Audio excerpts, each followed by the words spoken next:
ಅಮೃತ ಪರಮಾಮೃತ ಶರಣರ ಚರಿತಾಮೃತ. ಅಮೃತ ಪರಮಾಮೃತ ಶರಣರ ಚರಿತಾಮೃತ.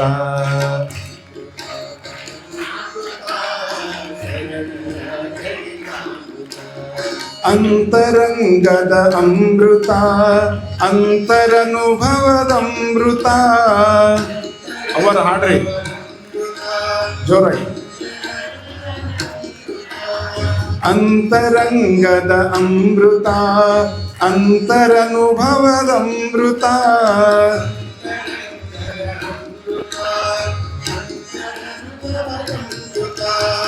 ಅಮೃತ ಪರಮಾಮೃತ ಶರಣರ ಚರಿತಾಮೃತ. ಹಾಡ್ರಿ.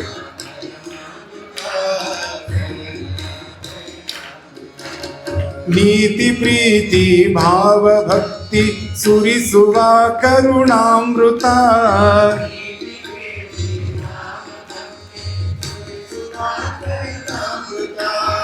ನೀತಿ ಪ್ರೀತಿ ಭಾವ ಭಕ್ತಿ ಸುರಿಸುವ ಕರುಣಾಮೃತ.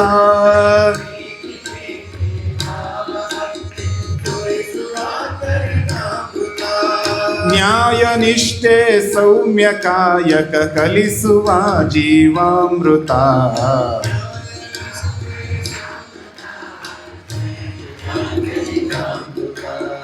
ಅಮೃತ ಪರಮಾಮೃತ ಶರಣರ ಚರಿತಾಮೃತ.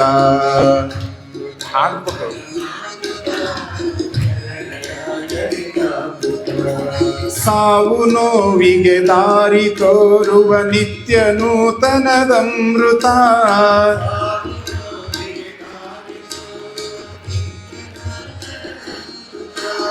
ಸಾವು ನೋವಿಗೆ ದಾರಿ ತೋರುವ ನಿತ್ಯ ನೂತನದಮೃತ.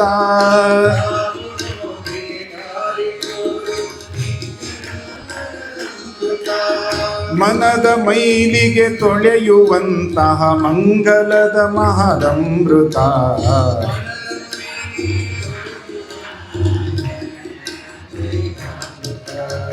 ಅಮೃತ ಪರಮಾಮೃತ ಶರಣರ ಚರಿತಾಮೃತ. ಅವರ ಹಾಡ್ರಿ.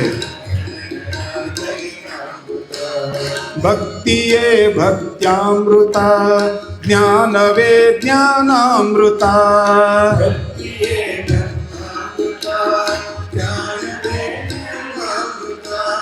ಭಕ್ತಿಯೇ ಭಕ್ತ್ಯಾಮೃತ ಜ್ಞಾನವೇ ಜ್ಞಾನಾಮೃತ.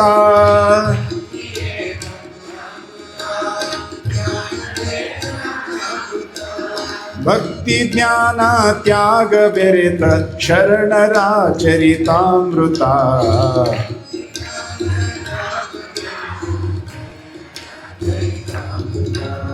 ಅಮೃತ ಪರಮಾಮೃತ ಶರಣರ ಚರಿತಾಮೃತ.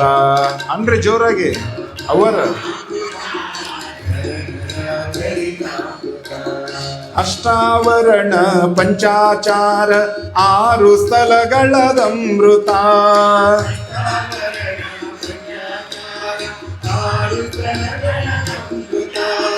ಅಷ್ಟಾವರಣ ಪಂಚಾಚಾರ 6 ಸ್ಥಳಗಳದಮೃತ.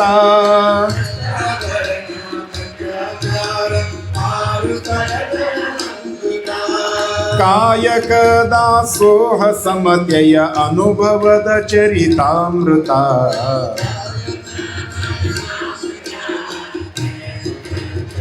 ಹಾಡ್ರಿ. ಅಮೃತ ಪರಮಾಮೃತ ಶರಣರ ಚರಿತಾಮೃತ. ಅವರ ನೀವು ಅಮೃತ ಪರಮಾಮೃತ ಶರಣರ ಚರಿತಾಮೃತ.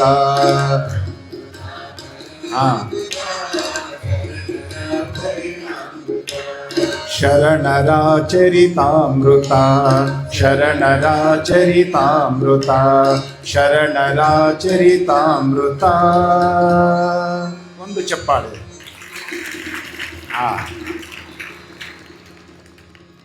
ಹುಡುಗರು ತುಂಬ ಖುಷಿಯಾಗಿ ಜೋಶಾಗಿ ಬೆಳಗ್ಗೆಯಿಂದ ಒಂದೇ ರಾಗದೊಳಗೆ ಹೇಳಿ ಹೇಳಿ 6:30 ಮುಗಿಸಿ ಬಂದಿರ್ತಾರೆ ಇವನಾರು ಅಂಥೇಳಿ. ಇಲ್ಲಿ ಬಂದ ಕೊಳೆನ ಆನಂದ ಆಗಿಬಿಡ್ತೈತೆ ಅವ್ರಿಗೆ ಹೊರಗೆ ಬಂದ ಕೊಳೆನ. ಹಿಂಗಾಗಿ ಭಾರಿ ಖುಷಿಯಾಗಿ ಆನಂದವಾಗಿ ಹಾಡ್ತಾರೆ ಆ ಮಕ್ಕಳು. ಅವ್ರ ಜೊತೆಗೆ ನೀವು ಹಾಡಬೇಕು ಅಂತ ನಮ್ಮ ಆಸೆ ಇದಷ್ಟೇ. ಮಹಾತ್ಮ ಗಾಂಧೀಜಿಯವರು ಭಗವದ್ಗೀತೆಗೆ ವ್ಯಾಖ್ಯಾನವನ್ನು ಬರೆಯುವಾಗ ಒಂದು ಮಾತನ್ನು ಅವರು ಬರೀತಾರೆ. ಭಗವದ್ಗೀತೆಗೆ ಭಾಷ್ಯವನ್ನು ಬರೆಯುವಾಗ ರಾಷ್ಟ್ರಪಿತ ಮಹಾತ್ಮ ಗಾಂಧೀಜಿಯವರು ಪ್ರಾರಂಭದಲ್ಲಿ ಒಂದು ಮಾತು ಬರೆದರು, ಪ್ರಾರ್ಥನೆಯೊಂದು ಇಲ್ಲದೆ ಹೋಗಿದ್ದರೆ ನಾನು ಹುಚ್ಚನಾಗಿ ಬಿಡುತ್ತಿದ್ದೆ ಅಂತ. ಪ್ರಾರ್ಥನೆಯೊಳಗಂಥ ಶಕ್ತಿ. ಈಗ ಮುಂದೆ ಕರೆಯೋರಾತು ಬರೋರಾತು ಮಾತಾಡಂಗಿಲ್ಲ, ಬರ್ಬೇಕು, ಕೆಲಸ ಮಾಡ್ಬೇಕು, ಮಾತಾಡಂಗಿಲ್ಲ. ಅವರ ಅಲ್ಲೇನು ಹಿಂದಿಂದ ಕೂತ್ಕೊಳ್ಳಕತ್ತೀರಿ ದಯವಿಟ್ಟು ಮುಂದೆ ಬರ್ರಿ. ಇನ್ನು ಯಡೂರವ್ರಾಗಿದ್ರೆ ಇಲ್ಲೇ ಬಂದು ಕೂತ್ಕೋರಿ. ಇಲ್ಲೊಂದು ಸ್ವಲ್ಪ ಹಾಸಕ್ಕೇನೋ ಇವತ್ತು ವ್ಯತ್ಯಾಸ ಆಗೈತಿ. ಇದು ನೋಡ್ಬೇಕು ಇದನ್ನೆಲ್ಲ. ಅವ್ರು ಮುಂದೆ ಕೊಡಂಗಿಲ್ಲ ಅಂತಾರೆ ಅವರೆಲ್ಲ. ಸೌಂಡ್ ಇದು ಮಾಡಬೇಡ್ರಿ ಅಂದ್ಯಾಕೆ ಹೋತಲ್ಲ ಸೌಂಡಿಗೆ, ಏನೂ ಮಾಡಬೇಡ್ರಿ. ಒಮ್ಮಿಟ್ಟಿಂದ ಒಟ್ಟ ಕೈ ಆಡಿಸ್ಬೇಡ್ರಿ ದಯವಿಟ್ಟು. ಹೋತ್ ನೋಡಿ ಸೌಂಡ್ ಹೋತಿದ್ದು, ಹಂಗೆ ಮಾಡಬಾರ್ದು ಒಟ್ಟ. ಹಿಂದೆ ಯಾರ್ಯಾರು ಕೂತ್ಕೊಳ್ತಾ ಇದ್ದೀರಿ ತಾಯಿಯಂದ್ರೆಲ್ಲರೂ ಕೂಡ ಮಕ್ಕಳಿದ್ದವರು ಕೊನೆಗೆ ಕೊಡ್ರಿ. ಅವರು ತಾಯಿ ನೀ ಕೊನೆಗೆ ಹೋಗಿ ಕೊಡು. ಅವರ ಮಕ್ಕಳು ಗಲಾಟೆ ಮಾಡ್ತಾವೆ, ಆಮೇಲೆ ಎದ್ದು ಹೋಗಕ್ಕೆ ಅವಕಾಶ ಆಗೋದಿಲ್ಲ, ಗಂಭೀರವಾಗಿ ವಿಷಯ ನಡೆದಾಗ ತೊಂದರೆ ಆಗ್ತದ್ರೆ ಅವರ ಅಲ್ಲಿ ಕೊನೆಗೆ ಕೊಡ್ರಿ ಆರಾಮ್. ಅಲ್ಲೇ ಮಕ್ಕಳಿದ್ದವರು ಕಿರಿಕಿರಿ ಏನು ಮಾಡ್ತಿರ್ತಾವೆ ಒಂದು ಸ್ವಲ್ಪ ಕೊನೆಯಲ್ಲಿ ಕೊಡ್ರಿ. ಒಂದು 2 ರೌಂಡ್ ಹಿಂಗೆ ಅಡ್ಡಾಡಿ ಬರೋದ್ರೊಳಗೆ ಸಮಾಧಾನ ಆಗ್ತಾರ. ಇಲ್ಲಿ ಮಧ್ಯದೊಳಗೆ ಕೂತ್ಕೊಂಡ್ರೆ ನಿಮಗೂ ಎದ್ದು ಹೋಗಕ್ಕೆ ತೊಂದರೆ, ನಮಗೂ ವಿಷಯ ಹೇಳೋಕ್ಕೆ ತೊಂದರೆ ಆಗ್ತದೆ. ನಿಮ್ಮ ಅಣ್ಣ ತಮ್ಮ ಅಂತ ತಿಳ್ಕೊಂಡು ಭಾವಿಸಿ ಈ ಕಾರ್ಯಕ್ರಮಕ್ಕೆ ನೀವೆಲ್ಲ ಸಹಕಾರವನ್ನು ನೀಡ್ಬೇಕು ನಮಗಂತ ತಿಳ್ಕೊಂಡು ನಿಮ್ಮಲ್ಲಿ ವಿನಂತಿಯನ್ನು ಮಾಡಿಕೊಂಡು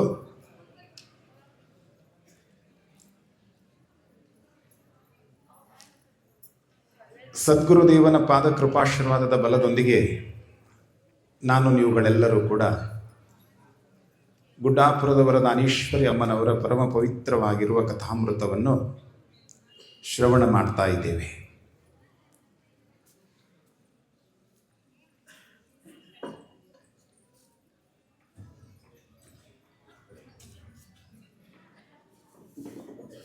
ಒಬ್ಬ ಮಹಾತಾಯಿಯ ಅವತಾರವಾಗಬೇಕಾದ್ರೆ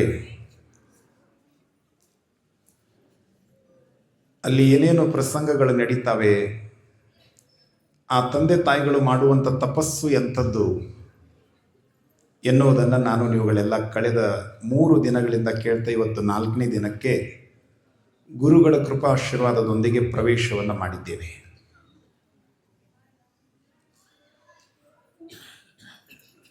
ವೀರಮಲ್ಲೇಶ್ವರ ಸ್ವಪ್ನದಲ್ಲಿ ಬಂದು ನಿಮಗೊಂದು ಹೆಣ್ಣು ಮಗುವನ್ನು ಕರುಣಿಸುತ್ತೇನೆ ಎಂದಾಗ ಅನಂತರಾಯರು ಅನಂತ ಆನಂದಕ್ಕೆ ಒಳಗಾಗ್ಬಿಟ್ರು.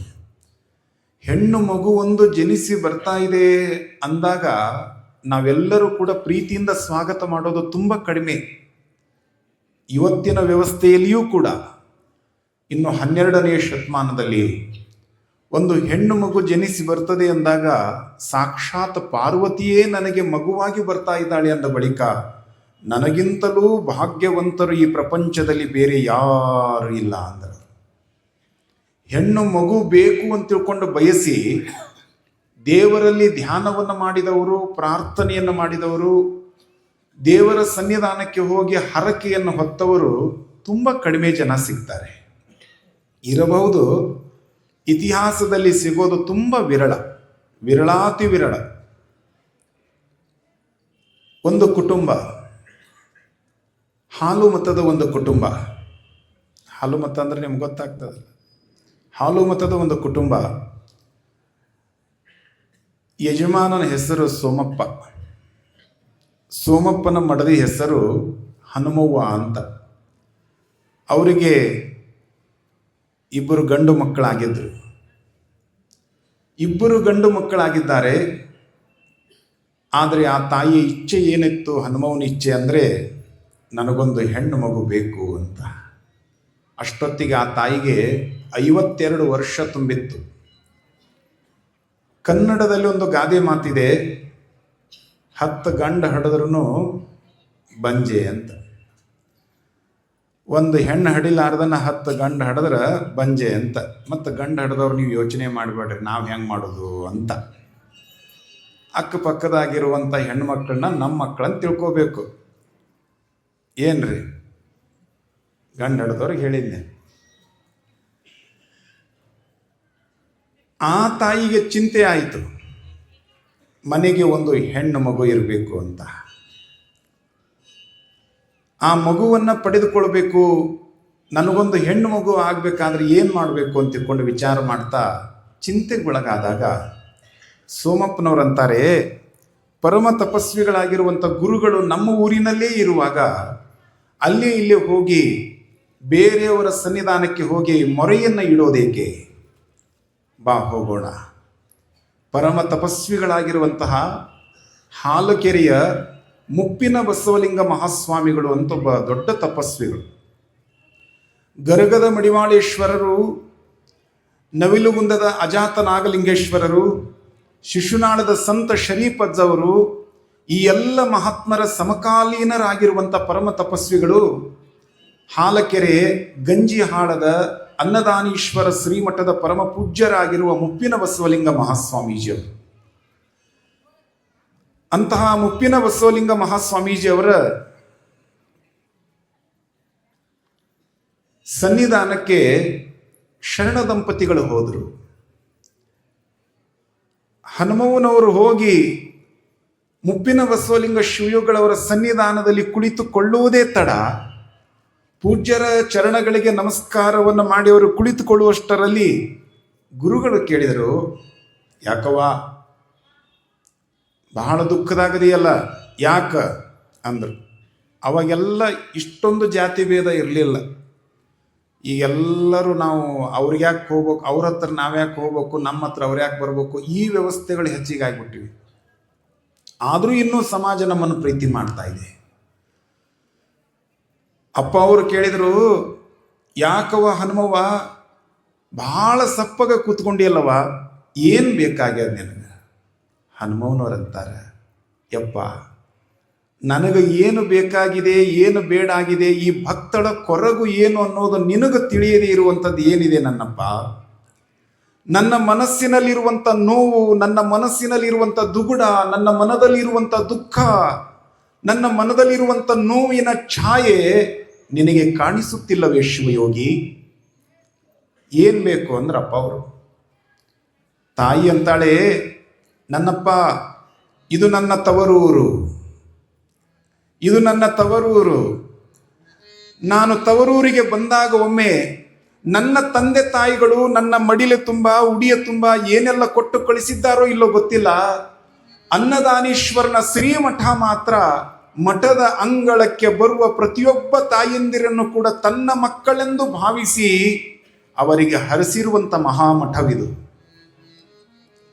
ನನ್ನಪ್ಪ ಮುಪ್ಪಿನ ಬಸವಲಿಂಗೇಶ, ಈ ಮಡಿಲಲ್ಲಿ ಮುದ್ದಾಗಿರುವಂಥ ಒಂದು ಹೆಣ್ಣು ಮಗು ಬೇಕು ಅಂತ ಈ ಜೀವ ಬಯಸುತ್ತಲಿದೆ ಅಂದರು. ಅವರ ಆ ತಾಯಿಗೆ 2-3 ಜನ ಗಂಡು ಮಕ್ಕಳು ಇದ್ದಾಗಲೂ ಕೂಡ ತನಗೊಂದು ಹೆಣ್ಣು ಬೇಕು ಅಂತ ಬಯಸಿದರು. ಅವಾಗ ಮುಪ್ಪಿನ ಬಸವಲಿಂಗ ಶಿವಯೋಗಳಂತಾರೆ, ಮಗಳೇ ಯೋಚಿಸಬೇಡ, ನಿನಗೆ ಶಿವನ ಅನುಗ್ರಹ ಆಗುವಂತಹ ಸಮಯ ಅದು ಸನ್ನಿಹಿತವಾಗಿದೆ. ನಿನಗೆ ಅಂತಿಂತಹ ಮಗಳು ಜನಿಸುವುದಿಲ್ಲ. ಸಾಕ್ಷಾತ್ ಶಿವೆ, ಸಾಕ್ಷಾತ್ ಪರಮೇಶ್ವರಿ, ಸಾಕ್ಷಾತ್ ಜಗದೀಶ್ವರಿ, ಜಗದಂಬೆ, ಜಗದಂಬೆಗೆ ನೀನು ಅಮ್ಮನಾಗುವಂಥ ಯೋಗವನ್ನು ಪಡೆದುಕೊಂಡಿದ್ದೀಯಾ ಮಗಳೇ. ನೀನು ಕಣ್ಣೀರು ಸುರಿಸಬೇಡ.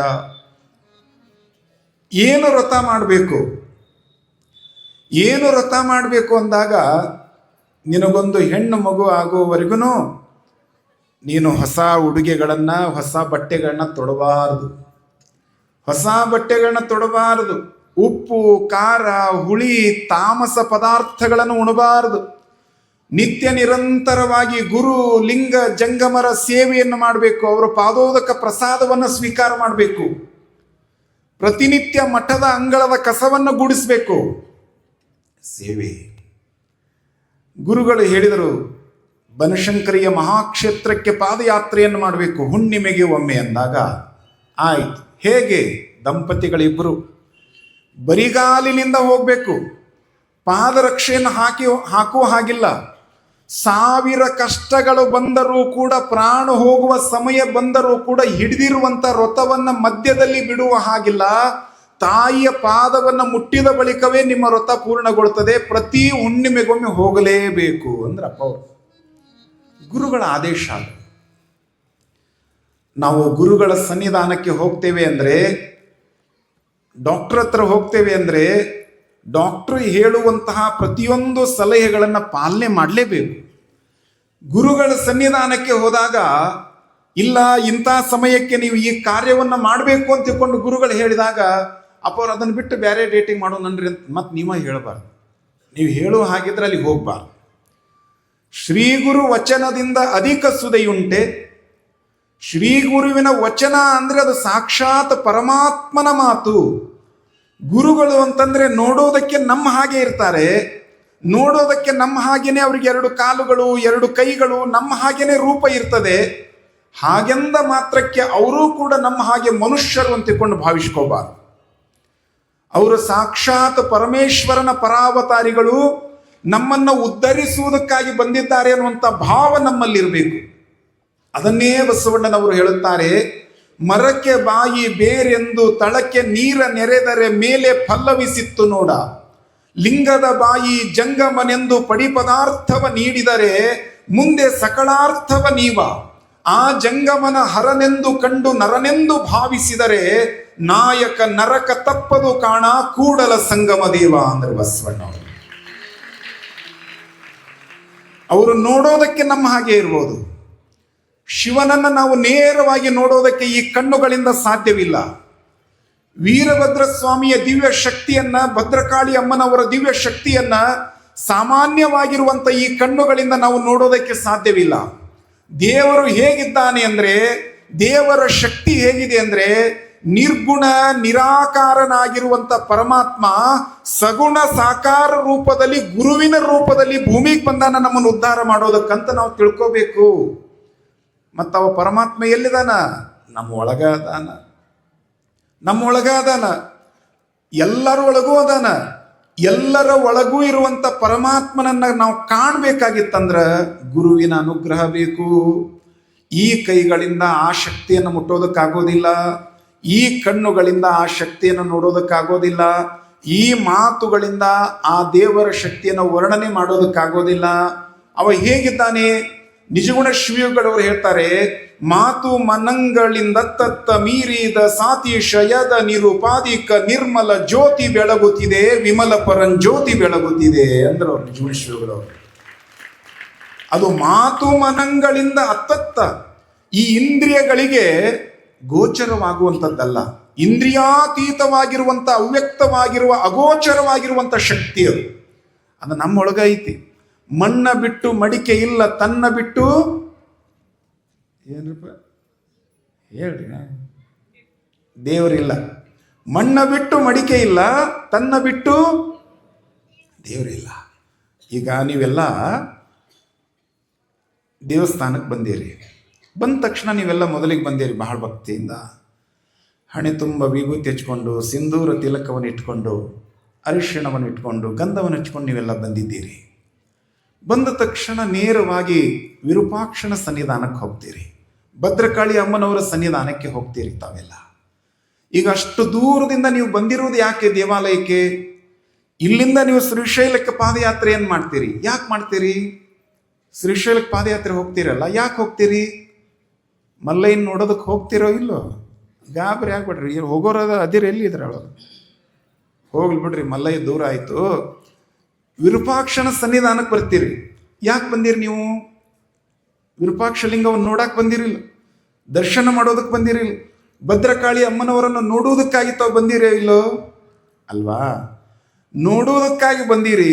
ಅಲ್ಲೆಲ್ಲ ಲೈನ್ ಹಚ್ಚಿರ್ತಾರೆ, ಒಬ್ಬರಾದ್ಮೇಲೆ ಒಬ್ರು ನೋಡ್ಬೇಕಂತ ತಿಳ್ಕೊಂಡು ಸಾಲು ಹಿಡಿದು ನಿಂತ್ಕೊಂಡಿರಿ. ನೀವೆಲ್ಲ 100 ಜನರ ನಂತರ ನೀವು ವಿರೂಪಾಕ್ಷ ಸ್ವಾಮಿಯ ಸನ್ನಿಧಾನವನ್ನು ನೋಡಿದಿರಿ.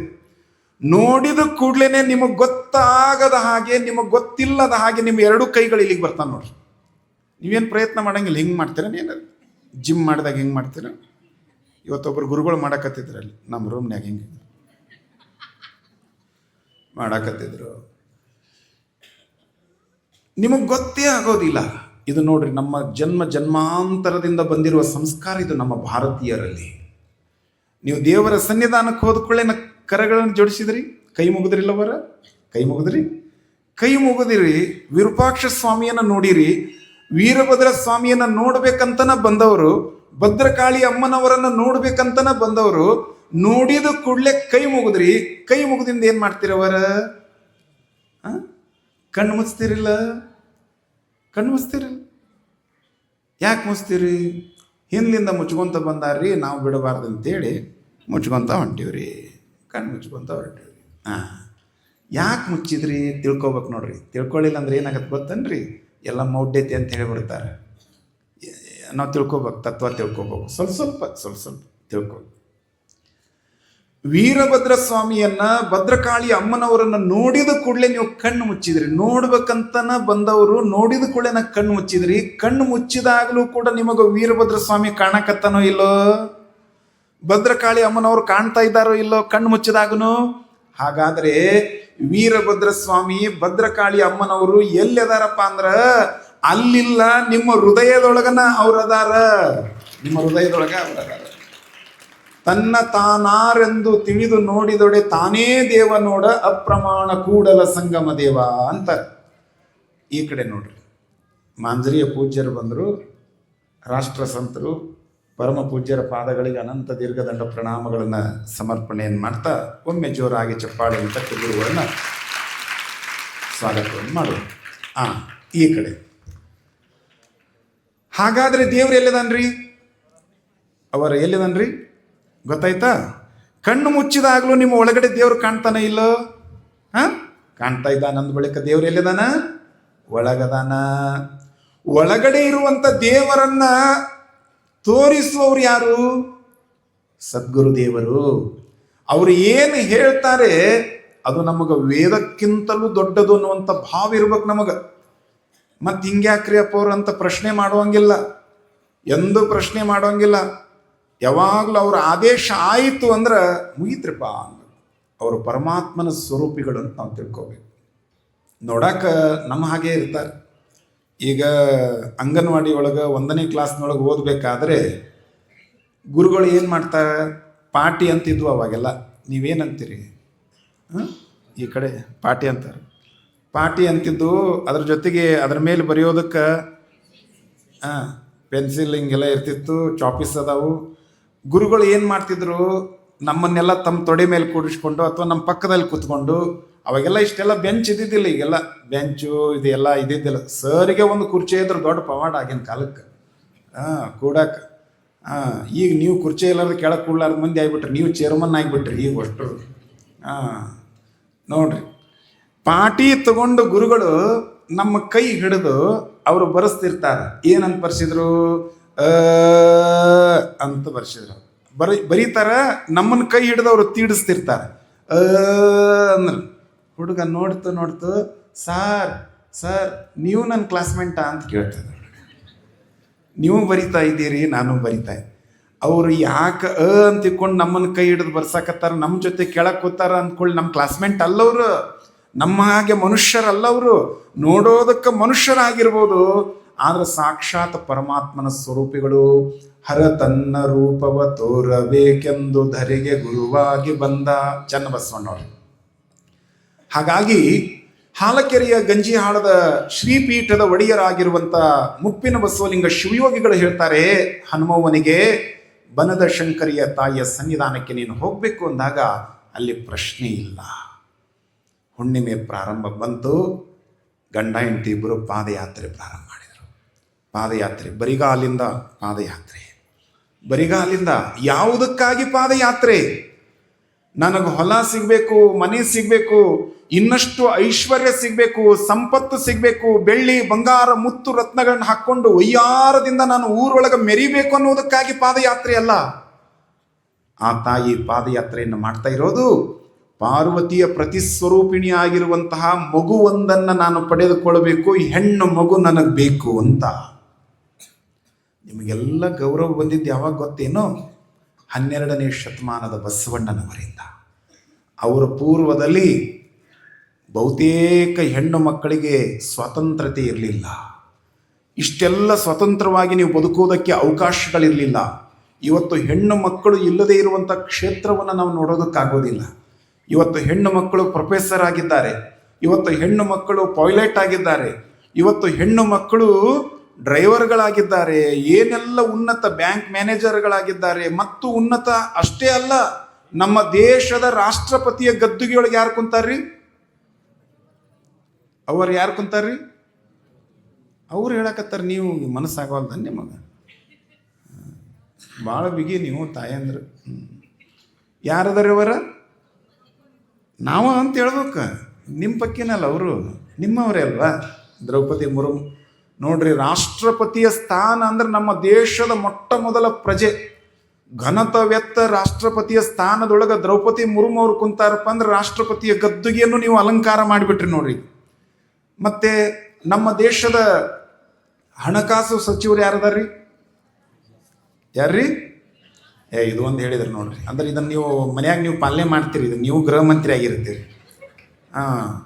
ಅಂದ್ರೆ ಪತಿ ಮೇಲೆ ನೀವು ಪತಿ ಆಗಿದ್ರು ಅದನ್ನು ಹೇಳಲಿಲ್ಲ, ಇದನ್ನು ಮಾತ್ರ ಹೇಳಿದ್ರಿ ಎಲ್ಲರೂ. ಅವ್ರಿಗೆ ಗೊತ್ತಾಗೈತಿ ಗಂಡ್ಮಕ್ಳ ಕೈಯಾಗ ಕೊಟ್ಟರೆ ಇದು ರೊಕ್ಕದ ವ್ಯವಹಾರ ಸರಿ ಉಳಿಯಂಗಿಲ್ಲ ಅನ್ನೋದು ಗೊತ್ತಾಗಿ ಅವ್ರು ಹೆಣ್ಮಕ್ಳ ಕೈಯಾಗ ಕೊಟ್ಟಾರ್ರಿ ಅವ್ರು. ನಿರ್ಮಲಾ ಸೀತಾರಾಮನ್ ನೋಡ್ರಿ, ಇವತ್ತೊಬ್ಬ ನಿರ್ಮಲಾ ಸೀತಾರಾಮನ್ ದೇಶದ ಬಜೆಟನ್ನು ಮಂಡನೆ ಮಾಡ್ತಾರಂದ್ರೆ ದ್ರೌಪದಿ ಮುರ್ಮು ಅವರು ರಾಷ್ಟ್ರಪತಿಯ ಸ್ಥಾನದಾಗ ಕೂತ್ಕೊಂಡು ನಮ್ಮ ದೇಶವನ್ನು ಮುನ್ನಡೆಸ್ತಾರಪ್ಪ ಅಂದ್ರೆ ಇವತ್ತು ಇಷ್ಟೆಲ್ಲ ಹೆಣ್ಣು ಮಕ್ಕಳಿಗೆ ಸಬಲೀಕರಣವಾಗಿ ಇಷ್ಟೆಲ್ಲ ಶಕ್ತಿ ನಿಮ್ಮೆಲ್ಲರಿಗೂ ಬಂದಿದೆಯಪ್ಪ ಅಂದ್ರೆ ಅದು ಜಗಜ್ಯೋತಿ ಭಕ್ತಿ ಭಂಡಾರಿ ಬಸವಣ್ಣನವರ ಆಶೀರ್ವಾದದಿಂದ ಬಂದಿದೆ ಅಂತ ನಾವೆಲ್ಲ ತಿಳ್ಕೋಬೇಕು. ಅಲ್ಲಿವರೆಗೂ ಏನಿತ್ತು? ಹೆಣ್ಣು ಅಂದರೆ ಮಾಯೆ ಅಂತಿದ್ರು. ಹೆಣ್ಣು ಅಂದರೆ ಮಾಯೆ ಅನ್ನುವಂಥ ದಿನಮಾನದಲ್ಲಿ ಹೆಣ್ಣು ಅಂದರೆ ಮಾಯೆಯಲ್ಲ, ಹೆಣ್ಣು ಅಂದರೆ ಮಾತೆ ಅಂದ್ರೆ ಅವರು. ಹೆಣ್ಣು ಅಂದರೆ ಅಕ್ಕ ಮಹಾದೇವಿ ಅಂದ್ರು, ಹೆಣ್ಣು ಅಂದರೆ ನೀಲಾಂಬಿಕಾ ಗಂಗಾಂಬಿಕಾ ತಾಯಿ ಅಂದ್ರು, ಹೆಣ್ಣು ಅಂದರೆ ಸಾಕ್ಷಾತ್ ಕಪಿಲ ಸಿದ್ಧ ಮಲ್ಲಿಕಾರ್ಜುನ ಅಂದ್ರವರು. ಅವ್ರೇನು ಹೇಳಿದ್ರು? ತಾ ಮಾಡಿದ ಹೆಣ್ಣು ತನ್ನ ತೊಡೆಯ ನೇರಿತ್ತು, ತಾ ಮಾಡಿದ ಹೆಣ್ಣು ತನ್ನ ಎದೆಯ ನೇರಿತ್ತು, ತಾ ಮಾಡಿದ ಹೆಣ್ಣು ನಾಲಿಗೆಯ ನೇರಿತ್ತು, ಅದು ಕಾರಣ ಹೆಣ್ಣು ಹೆಣ್ಣಲ್ಲ, ಹೆಣ್ಣು ರಕ್ಕಸಿಯಲ್ಲ, ಹೆಣ್ಣು ಸಾಕ್ಷಾತ್ ಕಪಿಲ ಸಿದ್ಧ ಮಲ್ಲಿಕಾರ್ಜುನ. ಸೊನ್ನಲಾಪುರದ ಸಿದ್ದರಾಮ ಶಿವಯೋಗಿಗಳು ಹೇಳಿದರು, ಹೆಣ್ಣು ಅಂದರೆ ಸಾಕ್ಷಾತ್ ಕಪಿಲ ಸಿದ್ಧ ಮಲ್ಲಿಕಾರ್ಜುನ. ಶೂನ್ಯ ಪೀಠದ ಪ್ರಥಮಾಧ್ಯಕ್ಷರಾಗಿರುವಂಥ ಅಲ್ಲಮ ಪ್ರಭುದೇವರು ಹೇಳ್ತಾರೆ, ಹೆಣ್ಣು ಅಂದರೆ ಮೋಹಿನಿ ಅಂತ ಕರೆದಿದ್ರು. ಹೆಣ್ಣು ಅಂದರೆ ಮಾಯೆ, ಹೆಣ್ಣು ಅಂದರೆ ಛಾಯೆ, ಹೆಣ್ಣು ಅಂದರೆ ಮನಸ್ಸನ್ನು ಚಂಚಲಗೊಳಿಸುವವಳು ಅಂತ ಕರೆದಿದ್ರು. ಅಲ್ಲಮ ಪ್ರಭುದೇವರು ಸಮಾಜಕ್ಕೆ ಉತ್ತರವನ್ನು ಕೊಡ್ತಾರೆ, ಹೆಣ್ಣು ಮಾಯೆ ಎಂಬರು, ಹೆಣ್ಣು ಮಾಯೆಯಲ್ಲ, ಹೊನ್ನು ಮಾಯೆ ಎಂಬರು, ಹೊನ್ನು ಮಾಯೆಯೂ ಅಲ್ಲ, ಮಣ್ಣು ಮಾಯೆ ಎಂಬರು, ಮಣ್ಣು ಮಾಯೆಯಲ್ಲ, ಮನದ ಮುಂದಣ ಆಸೆಯೇ ಮಾಯೆ ಕಾಣ, ಗುಹೇಶ್ವರ ಗುಹೇಶ್ವರ ಗುಹೇಶ್ವರ. ಹೆಣ್ಣು ಮಾಯೆಯಲ್ಲ ಅಂತ ಹೇಳಿಬಿಟ್ರೆ ಅವರು. ನಾವೆಲ್ಲ ಇನ್ನೂ ಅದೇ ಭಾವನೆ ಒಳಗೆ ಬದುಕಾಕತ್ತೀವಿ. ನಮ್ಮ ಮನಸ್ಸಿನಾಗ ಏನು ಆಸೆ ಉತ್ಪತ್ತಿ ಆಗುತ್ತಲ್ಲ ಅದು ಮಾಯೆ ಅಂತ ಅವ್ರು ಹೇಳಿದರು. ನೋಡಿ, ಹೆಣ್ಣನ್ನು ಏನೆಲ್ಲ ತಿರಸ್ಕಾರದಿಂದ ಕಾಣುವಂಥ ದಿನಮಾನದಲ್ಲಿ ಹೆಣ್ಣಿಗೆ ಧಾರ್ಮಿಕ ಸ್ವಾತಂತ್ರ್ಯ ಬಹಳಷ್ಟು ಧರ್ಮಗಳಲ್ಲಿ ಇವತ್ತಿಗೂ ಕೂಡ ಇಲ್ಲ. ಆದರೆ ವೀರಶೈವ ಧರ್ಮ ಅಂದರೆ ಇಲ್ಲಿ ಹೆಣ್ಣು ಗಂಡು ಅನ್ನುವಂಥ ಭೇದ ಭಾವ ಇಲ್ಲ. ಇಲ್ಲಿ ಹೆಣ್ಣು ಮಕ್ಕಳಿಗೆ ಒಂದು ಥರ ಲಿಂಗ, ಗಂಡು ಮಕ್ಕಳಿಗೆ ಒಂದು ಥರ ಲಿಂಗ ಅಂತ ಇಲ್ಲ. ಇಲ್ಲಿ ಹೆಣ್ಣು ಮಕ್ಕಳಿಗೆ ಯಾವ ಲಿಂಗವನ್ನು ಕೊಡ್ತಾರೆ, ಪುರುಷರಿಗೂ ಅದೇ ಲಿಂಗವನ್ನು ಕೊಡ್ತಾರೆ. ಮಂತ್ರೋಪದೇಶವನ್ನು ಮಾಡ್ತಾರೆ. ಧಾರ್ಮಿಕ ಸಮಾನತೆಯನ್ನ, ರಿಲಿಜಿಯಸ್ ಡೆಮೋಕ್ರಸಿಯನ್ನು ಕೊಟ್ಟಂತ, ಧಾರ್ಮಿಕ ಸ್ವಾತಂತ್ರ್ಯವನ್ನು ಹೆಣ್ಣು ಮಕ್ಕಳಿಗೆ ಕೊಟ್ಟಿರುವಂತ ಒಂದು ಅಪರೂಪವಾದ ಏಕೈಕ ಧರ್ಮ ಯಾವುದಂದ್ರೆ ಅದು ವೀರಶೈವ ಧರ್ಮ ಅನ್ನೋದನ್ನ ನಾವು ಯಾರು ಕೂಡ ಮರೆಯ ಹಾಕಿಲ್ಲ. ನಿಮ್ಗೆಲ್ಲ ಲಿಂಗ ಕಟ್ಕೊಳ್ಳೋದಕ್ಕೆ ಅಧಿಕಾರದ ನೋಡ್ರಿ, ನಿಮ್ಮೆಲ್ಲರಿಗೂ ಕೂಡ ಲಿಂಗವನ್ನು ಪೂಜೆ ಮಾಡೋದಕ್ಕೆ ಅಧಿಕಾರದ. ಬಸವಣ್ಣವ್ರು ಯಾಕೆ ಮನೆಯನ್ನು ಬಿಟ್ಟರು? ಅವರ ಮನೆ ಯಾಕೆ ಬಿಟ್ಟರು? ಬಸವಣ್ಣವರು ಯಾಕೆ ಬಿಟ್ಟರು ಮನೆಯನ್ನು? ಜಗಳ ಮಾಡಿಬಿಡೋದು ಬೇರೆ, ಇನ್ನು ಕೆಲವು ಮಂದಿ ಮನೆ ಬಿಡ್ತಾರ, ಊರು ಬಿಡ್ತಾರ. ಯಾಕೆ ಬಿಡ್ತಾರ ಅಂತ ನನ್ನ ಕೇಳಬೇಡ ನೀವು. ಅವ್ರೇನೋ ಮಾಡಿರ್ತಾರ, ಬಿಟ್ಟಿರ್ತಾರ ಊರು. 8 ವರ್ಷ ತುಂಬಿರುವಾಗ ಬಸವಣ್ಣನವರು ಅವರ ಧರ್ಮದಲ್ಲಿ ಧರ್ಮ ಸಂಸ್ಕಾರವನ್ನು ಪಡೆದುಕೊಳ್ಳುವಾಗ, ಧರ್ಮದ ದೀಕ್ಷೆಯನ್ನು ಪಡೆದುಕೊಳ್ಳುವಾಗ, ಮೌಂಜಿಯನ್ನು ಪಡೆದುಕೊಳ್ಳುವಾಗ ಅವರು ಕೇಳ್ತಾರೆ. 8 ವರ್ಷ ತುಂಬಿರುವಂಥ ಬಾಲ ಬಸವಣ್ಣನವರು ತಮ್ಮ ತಂದೆಯಾಗಿರುವಂಥ ಮಾದರಸರನ್ನು ಅವರು ಪ್ರಶ್ನೆಯನ್ನು ಮಾಡ್ತಾರೆ. ನನಗೆ ನೀಡ್ತಾ ಇರುವಂಥ, ದಯಪಾಲಿಸ್ತಾ ಇರುವಂಥ ಈ ಧರ್ಮ ಸಂಸ್ಕಾರವನ್ನ ನನಗಿಂತಲೂ ಹಿರಿಯಳಾಗಿರುವಂಥ ಅಕ್ಕನಾಗಲಾಂಬಿಕ ತಾಯಿಯವರಿಗೆ ಯಾಕೆ ನೀವು ಕೊಡ್ತಾ ಇಲ್ಲ ಅಂತ. ತಂದೆ ಹೇಳ್ತಾರೆ, ನಮ್ಮ ಧರ್ಮದಲ್ಲಿ ಹೆಣ್ಣು ಮಕ್ಕಳಿಗೆ ಎಲ್ಲ ಸಂಸ್ಕಾರವನ್ನು ಕೊಡೋದಿಲ್ಲಪ್ಪ. ಹೆಣ್ಣು ಅಂದ್ರೆ ಶೂದ್ರ. ಹೌದಾ? ಹಾಗಾದ್ರೆ ಅವಳು ಮೋಕ್ಷವನ್ನು ಪಡೆದುಕೊಳ್ಬೇಕಾದ್ರೆ, ಅವಳು ಮುಕ್ತಳಾಗಬೇಕಾದ್ರೆ, ಅವಳು ಪರಮಾತ್ಮನನ್ನು ಹೊಂದಬೇಕಾದ್ರೆ ಏನ್ ಮಾಡಬೇಕು? ಇನ್ನೊಂದು ಜನ್ಮದಲ್ಲಿ ಪುರುಷಳಾಗಿ ಹುಟ್ಟಬೇಕು. ಅಂದ್ರೆ ಪುರುಷರಾಗಿ ಹುಟ್ಟಬೇಕು. ಓ, ಹೆಣ್ಣು ಅಂದ್ರೆ ಶೂದ್ರನ? ಹೌದು. ಮತ್ತು ನಿಮಗೆ ಜನ್ಮ ಕೊಟ್ಟಿರುವ ತಾಯಿ, ನಿಮ್ಮ ತಾಯಿ ಶೂದ್ರಳು, ನಮ್ಮ ತಾಯಿ ಶೂದ್ರಳು. ಅವಳಿಂದ ಹುಟ್ಟಿರುವಂಥ ನಾವು ಮತ್ತು ಪವಿತ್ರ ಆಗೋದು ಹೆಂಗ? ಇಲ್ಲ, ಸಾಧ್ಯವಿಲ್ಲ. ಈ ವ್ಯವಸ್ಥೆ ಯಾವಾಗ ಈ ಧರ್ಮದೊಳಗ ಹೆಣ್ಣು ಗಂಡು ಅನ್ನುವಂಥ ಭೇದ ಭಾವ ಇದೆ, ತಾರತಮ್ಯ ಭೇದ ಭಾವ ಇದೆ. ಹೆಣ್ಣು ಮಕ್ಕಳಿಗೆ ಒಂದು ವ್ಯವಸ್ಥೆ, ಗಂಡು ಮಕ್ಕಳಿಗೆ ಒಂದು ವ್ಯವಸ್ಥೆ ಇದೆ. ಈ ವ್ಯವಸ್ಥೆಯೊಳಗೆ ನಾನು ಇರುವುದೇ ಬೇಡ ಅಂತ ತಿಳ್ಕೊಂಡು 8 ವರ್ಷ ತುಂಬಿರುವಂಥ ಬಸವಣ್ಣನವರು ಮನೆಯನ್ನು ಬಿಟ್ಟು ಹೋಗುವಂಥ ಪ್ರಸಂಗವನ್ನ ಹರಿಹರ ಬಹಳ ಸೊಗಸಾಗಿ ಹೇಳ್ತಾನೆ, ಬಹಳ ಸುಂದರವಾಗಿ ಹೇಳ್ತಾನೆ. ಶಿವಲಿಂಗ ಅರ್ಚನಾಸಕ್ತ ಚಿತ್ತಂ ಕರ್ಮ ಲತೆಯಂತಿರ್ದ ಜನ್ನಿವಾರವಂ ಕಳೆದು ಬಿಸುಟು, ನವ್ಯ ದುಕೂಲಮಂ ತೆಗೆದುಟ್ಟು, ದಿವ್ಯ ವಸ್ತ್ರಮಂ ಪೊದೆದು, ಮನೆಯ ನೆಳಲಂ ನೆನೆಯದೆ, ಅರ್ಥಮಂ ಲೆಕ್ಕಿಸದೆ, ವೃತ್ತಿಯಂ ವಿಚಾರಿಸದೆ, ಬಂಧುಗಳಂ ಬಗೆಯದೆ, ಪುನರ್ಜನರಂ ಪರಿಕಿಸದೆ, ಹರಭಕ್ತಿಯೊಳ ಆತರದಿಂ ಭಾಗ್ಯವಾಡಿಯಂ ಪರಮಟ್ಟು ದಕ್ಷಿಣಾಭಿಮುಖವಾಗಿ ಕಿರಿದಂತರಂ ನಡೆದು ಬಂದು ಕೂಡಲ ಸಂಗಮಕ್ಕೆ ಸೇರಿದ ಎಮ್ಮ ಬಸವಣ್ಣ ಬಸವರಸ ಬಸವ ತಂದೆ ಬಸವ ಪರಮೇಶ್ವರೇಶ್ವರ ಅಂತ ತಿಳ್ಕೊಂಡು ಹರಿಹರ ತನ್ನ ರಗಳಿಯೊಳಗೆ ಹೇಳ್ತಾನೆ. ಬಸವಣ್ಣನವರು ಮನೆಯನ್ನು ಬಿಟ್ಟಿದ್ದು ನಿಮ್ಮೆಲ್ಲರಿಗೂ ಕೂಡ ಸ್ವಾತಂತ್ರ್ಯವನ್ನ ಕೊಡಿಸುವುದಕ್ಕಾಗಿ. ನೋಡ್ರಿ, ನಮ್ಮ ಧರ್ಮದಾಗಿರುವಷ್ಟು ಸಮಾನತೆ ನೀವು ಬೇರೆ ಎಲ್ಲಿಯೂ ಕಾಣಕ್ಕಾಗಂಗಿಲ್ಲ. ಹಾಗಾಗಿ ಹೆಣ್ಮಕ್ಳು ಎಲ್ಲರೂ ಕೂಡ ಕಡ್ಡಾಯವಾಗಿ ಪ್ರತಿಯೊಬ್ಬರೂ ಲಿಂಗ ದೀಕ್ಷೆಯನ್ನ ತೆಗೆದುಕೊಳ್ಳಲೇಬೇಕು. ಇನ್ನೂ ನಮ್ಮ ಹೆಣ್ಮಕ್ಳು ತಲೆ ಆಗದಾವ, ಸತ್ತಲ್ಲಿ ಹೋದ್ರೆ ಹ್ಯಾಂಗ್ರಿ, ಲಿಂಗ ಮೈಲಿಗೆ ಆಗಂಗಿಲ್ಲ ನೀಯಪ್ಪ. ಮತ್ತು ನಾವು ಹೋಟೆಲ್ನಾಗ ಇರ್ತೀವಿ ರೀ, ಅವ್ರು ಇವ್ರು ನಮ್ಮ ಹೋಟೆಲ್ಗೆ ಬರ್ತಾರೆ, ಹ್ಯಾಂಗ್ರಿ? ನೀವು ಯಾವ ಕಾಯಕ ಮಾಡ್ತೀರಿ ಮಾಡ್ರಿ, ನೀವು ಏನಾದರೂ ಕಾಯಕ ಮಾಡ್ರಿ, ಪರವಾಗಿಲ್ಲ. ಆದರೆ ನಮ್ಮ ಧರ್ಮದ ಲಾಂಛನ, ಪರಾತ್ಪರವಾಗಿರುವಂಥ ಪರವಸ್ತುವಿನ ಕುರುವಾಗಿರುವಂಥ ಇಷ್ಟಲಿಂಗ ಯಾವಾಗಲೂ ನಮ್ಮ ಎದೆ ಮೇಲೆ ಇರಬೇಕು. ಯಾವಾಗಲೂ ನಮ್ಮ ಎದೆ ಮೇಲೆ ಇರಬೇಕು. ಯಾವಾಗಲೂ ಎದೆ ಮೇಲೆ. ನೀವು ಎಲ್ಲಿಗಾದರೂ ಹಾಕ್ಕೊಂಡೋಗ್ರಿ, ನಮ್ಮ ವೀರಶೈವ ಧರ್ಮದಲ್ಲಿ ಪಂಚಸೂತಕಗಳಿಲ್ಲ, ಜನನ ಸೂತಕವಿಲ್ಲ, ಮರಣ ಸೂತಕವಿಲ್ಲ, ಉಚ್ಚಿಷ್ಟ ಸೂತಕವಿಲ್ಲ, ರಜಸ್ಸೂತಕ ಇಲ್ಲ, ಜಾತಿ ಸೂತಕ ಇಲ್ಲ. ಇದನ್ನು ನಾವು ತಿಳ್ಕೊಬೇಕಾಯ್ತು ಮುಖ್ಯವಾಗಿ. ಆಮೇಲೆ ಹೇಳ್ತಾರಪ್ಪ ಪಂಚಸೂತಕ ಇಲ್ಲ, ಇದನ್ನು ನೀವು ತಿಳ್ಕೊಬೇಕು. ನಾ ಹೇಳಿದ್ರಿ ಹಂಗ್ರಿ, ಆದ್ರೆ ಗುರುಗಳಿಂದ ಬೇಕದ. ಯಾಕಂದ್ರೆ ನಮ್ಮಲ್ಲಿ ಏನದವಪ್ಪ ಅಂದ್ರೆ ಇನ್ನು ಚೀಟಿನ ಕಟ್ಕೋಬೇಕು, ಚಿಪಾಟಿನ ಕಟ್ಕೋಬೇಕು, ಅಂತರನ ಕಟ್ಕೋಬೇಕು ಅನ್ನೋ ವ್ಯವಸ್ಥೆಯೊಳಗನ ಇನ್ನು ನಾವು ಹೊರಟಿವಿ. ನಾವೆಲ್ಲ ಅದನ್ನೆಲ್ಲ ಕಟ್ಕೊಳ್ಬಾರ್ದು. ವೀರಶೈವರಾದವರಿಗೆ ಲಿಂಗ ಇರಬೇಕು, ರುದ್ರಾಕ್ಷಿ ಇರಬೇಕು, ಹಣೆ ಮೇಲೆ ವಿಭೂತಿ ಇರಬೇಕು. ಇದೇ ನಮ್ಮ ಧರ್ಮದ ಒಂದು ಲಾಂಛನ. ನೀವು ನೋಡ್ರಿ, ಬೇರೆ ಯಾವುದಾದ್ರೂ ಧರ್ಮದವ್ರನ್ನ ನೋಡ್ರಿ, ಅವ್ರು ಏನಾದರೂ ಹೀಗೆಲ್ಲ ಮಾಡ್ತಾರೇನು ಅಂತ. ನಮ್ಮ ಎದೆ ಮೇಲೆ ಕಡ್ಡಾಯವಾಗಿ ಲಿಂಗ. ನೀವು ಪೂಜೆ ಮಾಡಿಕೊಳ್ಳದೇ ಇದ್ರೂ ಪರವಾಗಿಲ್ಲ, ಎದೆ ಮೇಲೆ ಲಿಂಗಾರ ಹಾಕೋರಿ. ನೀವು ಸ್ನಾನ ಮಾಡುವಾಗ ಲಿಂಗಯ್ಯ ಸ್ನಾನ ಮಾಡ್ತಾನ, ನೀವು ಊಟ ಮಾಡುವಾಗ ಲಿಂಗಯ್ಯ ಊಟ ಮಾಡ್ತಾನ, ನೀವು ಮಲಗುವಾಗ ಲಿಂಗಯ್ಯ ಮಲ್ಕೊತಾನ, ಏಳುವಾಗ ಏಳ್ತಾನ, ಮಕ್ಕೊಂಡಾಗ ಅವ ಏನು ಎದ್ದು ಕುಣಿಯಂಗಿಲ್ಲ. ಇಲ್ಲ ರಾತ್ರಿ ಅದು ನನಗೆ ನೀರಡಿಕೆ ಆಗೈತಿ, ನೀರು ಕುಡಿಸ್ರಿ ಅನ್ನಂಗಿಲ್ಲ. ಇಲ್ಲ ನನಗೆ ಯಾಕೋ ಹಸಿವೆ ಹಾಕತೈತಿ, ಒಂದು ಸ್ವಲ್ಪ ಶುಗರ್ ಹೆಚ್ಚು ಕಡಿಮೆ ಆಗೈತಿ, ನನಗೊಂದಿಟ್ಟು ಏನಾರ ಸಕ್ಕರೆ ಕೊಡು ಅಂತ ಕೇಳಂಗಿಲ್ಲ. ಒಂದಿಟ್ಟು ಪೇಡೆ ಇರಲಿ ನಮ್ಮ ರೂಮ್ನಾಗ ಒಂದು 4 ಡಬ್ಬಿ ಪೇಡೆ ಇಡ್ರಿ ಅಂತ ತಿಳ್ಕೊಂಡು ಕೇಳಂಗಿಲ್ಲ, ಉಂಡಿ ಇಡ್ರಿ ಅಂತ ಕೇಳಂಗಿಲ್ಲ. ನೀವು ಮಲಗ್ತಾನೆ ಹೇಳುವಾಗ ಕೊರಳು ಮ್ಯಾಲೆ ಎದೆ ಮ್ಯಾಲೆ ಧರಿಸ್ಕೊಡ್ರಿ, ನಿಮ್ಮ ಜೊತೆಗೆ ಬರೋದು ಅದು ಒಂದೇ ಬರ್ತದೆ, ಉಳಿದು ಯಾವುದು ಬರಂಗಿಲ್ಲ. ಹಾಗಾಗಿ ವೀರಶೈವ ಧರ್ಮದಲ್ಲಿ ಎಷ್ಟು ಧಾರ್ಮಿಕ ಸಮಾನತೆಯನ್ನು ನಮ್ಮ ಗುರುಗಳು ನಮಗೆ ಕೊಟ್ಟಾರಂದ್ರೆ ಅದನ್ನು ಬಿಡಬಾರ್ದು, ಧರಿಸ್ಕೋಬೇಕು, ನಿಷ್ಠೆಯಿಂದ ಪರಿಪಾಲನೆ ಮಾಡಬೇಕು. ಅಲ್ಲಿ ಆ ತಾಯಿ ಹನುಮವ್ವ ಗಂಡ ಸೋಮಪ್ಪ ಇಬ್ಬರು ಪಾದಯಾತ್ರೆ ಹೊರಟ್ರಂತ. ಹಾಲು ಮತದವರು ಹೊರಟರು. ಪೂರ್ಣಿಮೆಯ ಸಮಯ ಏನು ಶಿವನಾಮ ಸ್ಮರಣೆಯನ್ನು ಮಾಡ್ತಾ ಮಾಡ್ತಾ ಮಾಡ್ತಾ ಮಾಡ್ತಾ ಪಾದಯಾತ್ರೆ ಮಾಡ್ತಾ ಹೋದರು. 1 ಹುಣ್ಣಿಮೆ ಹೋದರು, 2 ಹುಣ್ಣಿಮೆ ಹೋದರು, 3 ಹುಣ್ಣಿಮೆ ಹೋದರು. ದೇವರ ಕೃಪೆ ಆಗೋದು ಅಂದರೆ ನಮಗೆಲ್ಲ ಲಕ್ಷ್ಯ ಇರಬೇಕು. ದೇವರ ಕೃಪೆ ಆಗೋದು, ವಿರೂಪಾಕ್ಷನ ಆಶೀರ್ವಾದ ಆಗೋದು ಅಂದ್ರೆ ಹತ್ತಿ ಕಟ್ಟಿಗೆ ಅಂತ 2 ಉದಿನ ಕಡ್ಡಿ ತೊಗೊಂಡು ಹೋಗಿ ಬೆಳಗಿದ ಕೂಡಲೇ ಆಗೋದಿಲ್ಲ. ಸುಮ್ಮನೆ ಒಂದು ತೆಂಗಿನಕಾಯಿ ಹೊಡ್ಸಿದ್ನೆ, ಅಲ್ಲಿ ಒಂದಿಷ್ಟು ರಸೀದಿ ಹರಿಸಿದ್ನೆ, ಬಂದು ಇಲ್ಲಿ ಆಧಾರ ತೊಗೊಂಡು ಹೋದ್ರೆ ಹಂಗೆ ಆಗೋದಿಲ್ಲ ರೀ. ಅದು ಬರೀ ಅಷ್ಟು ಮಾಡಿದ್ರೆ ಆಗಂಗಿದ್ರೆ ಮತ್ತು ಅದೇ ಹಂಗ್ರಿ ಇಲ್ಲ. ನಾವು ನಮ್ಮ ಮನಸ್ಸನ್ನು ತ್ರಿಕರಣ ಶುದ್ಧವಾಗಿ ದೇವರನ್ನು ನೆನಪಿಸ್ಕೊಳ್ಬೇಕು. ತ್ರಿಕರಣ ಪೂರ್ವಕವಾಗಿ ಭಗವಂತನ ಸ್ಮರಣೆಯನ್ನು ಮಾಡಬೇಕು, ಭಗವಂತನ ಚಿಂತನೆಯನ್ನು ಮಾಡಬೇಕು. ಅಂದಾಗನೇ ನಮಗೆ ದೇವರ ಅನುಗ್ರಹ ಆಗೋದಕ್ಕೆ ಸಾಧ್ಯವಾಗ್ತದೆ. ಜಗದ್ಗುರುಗಳು ಬಂದ್ರೆ ಅಂತ ಕಾಣುತ್ತಾ, ಚೀಟಿ ಕೊಡಕ್ಕೆ ಬಂದ್ರೆ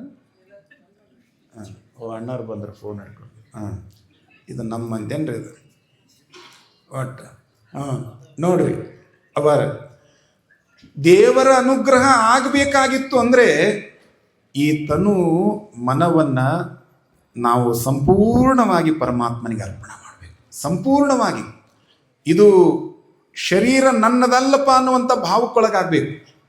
ತನು ನಿನ್ನದು, ಮನ ನಿನ್ನದು, ಅನುದಿನದಲ್ಲಿ ಬಾಹ ಸುಖ ದುಃಖಗಳು ನಿನ್ನವಯ್ಯ ಅನ್ನೋ ಹಾಗೆ ಸಂಪೂರ್ಣವಾಗಿ ಪರಮಾತ್ಮನಿಗೆ ಈ ಶರೀರವನ್ನು ಅರ್ಪಣೆ ಮಾಡಬೇಕು, ಮನವನ್ನು ಅರ್ಪಣೆ ಮಾಡಬೇಕು.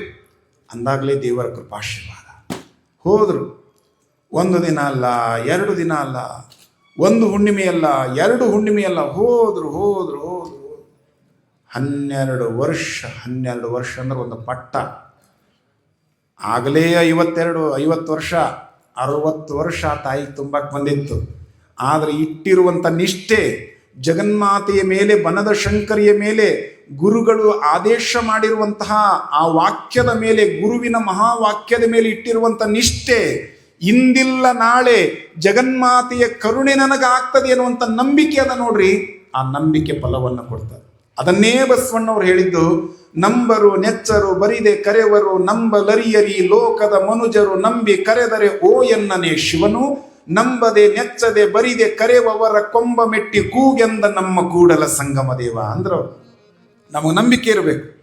Wear there is a faith there is love, where there is love there is peace, where there is peace there is God, where there is God there is no need ಅಂತಾರೆ. ಎಲ್ಲಿ ನಂಬಿಕೆ ಇರುತ್ತದೆಯೋ ಅಲ್ಲಿ ಪ್ರೀತಿ ಇರುತ್ತದೆ, ಎಲ್ಲಿ ಪ್ರೀತಿ ಇರುತ್ತದೆಯೋ ಅಲ್ಲಿ ಶಾಂತಿ ಇರುತ್ತದೆ, ಎಲ್ಲಿ ಶಾಂತಿ ಇರುತ್ತದೆಯೋ ಅಲ್ಲಿ ಪರಮಾತ್ಮ ನೆಲೆಸಿರುತ್ತಾನೆ. ನಮಗೆ ನಂಬಿಕೆ ಇರಬೇಕು, ನಮಗೆ ಶ್ರದ್ಧೆ ಇರಬೇಕು.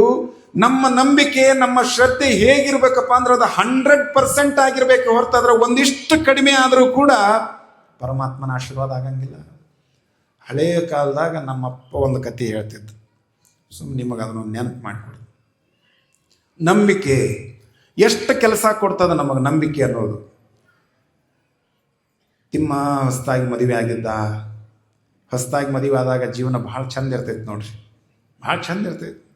ಎಲ್ಲೆಲ್ಲೇ ನೋಡಿದ್ರು ಅವರೇ ಕಾಣ್ತಿರ್ತಾರೆ, ಹೆಂಡ್ತಿನೇ ಕಾಣ್ತಿರ್ತಾರೆ. ಹೆಂಡ್ತಿಗೆ ಗಂಡ, ಗಂಡಗೆ ಹೆಂಡ್ತಿ.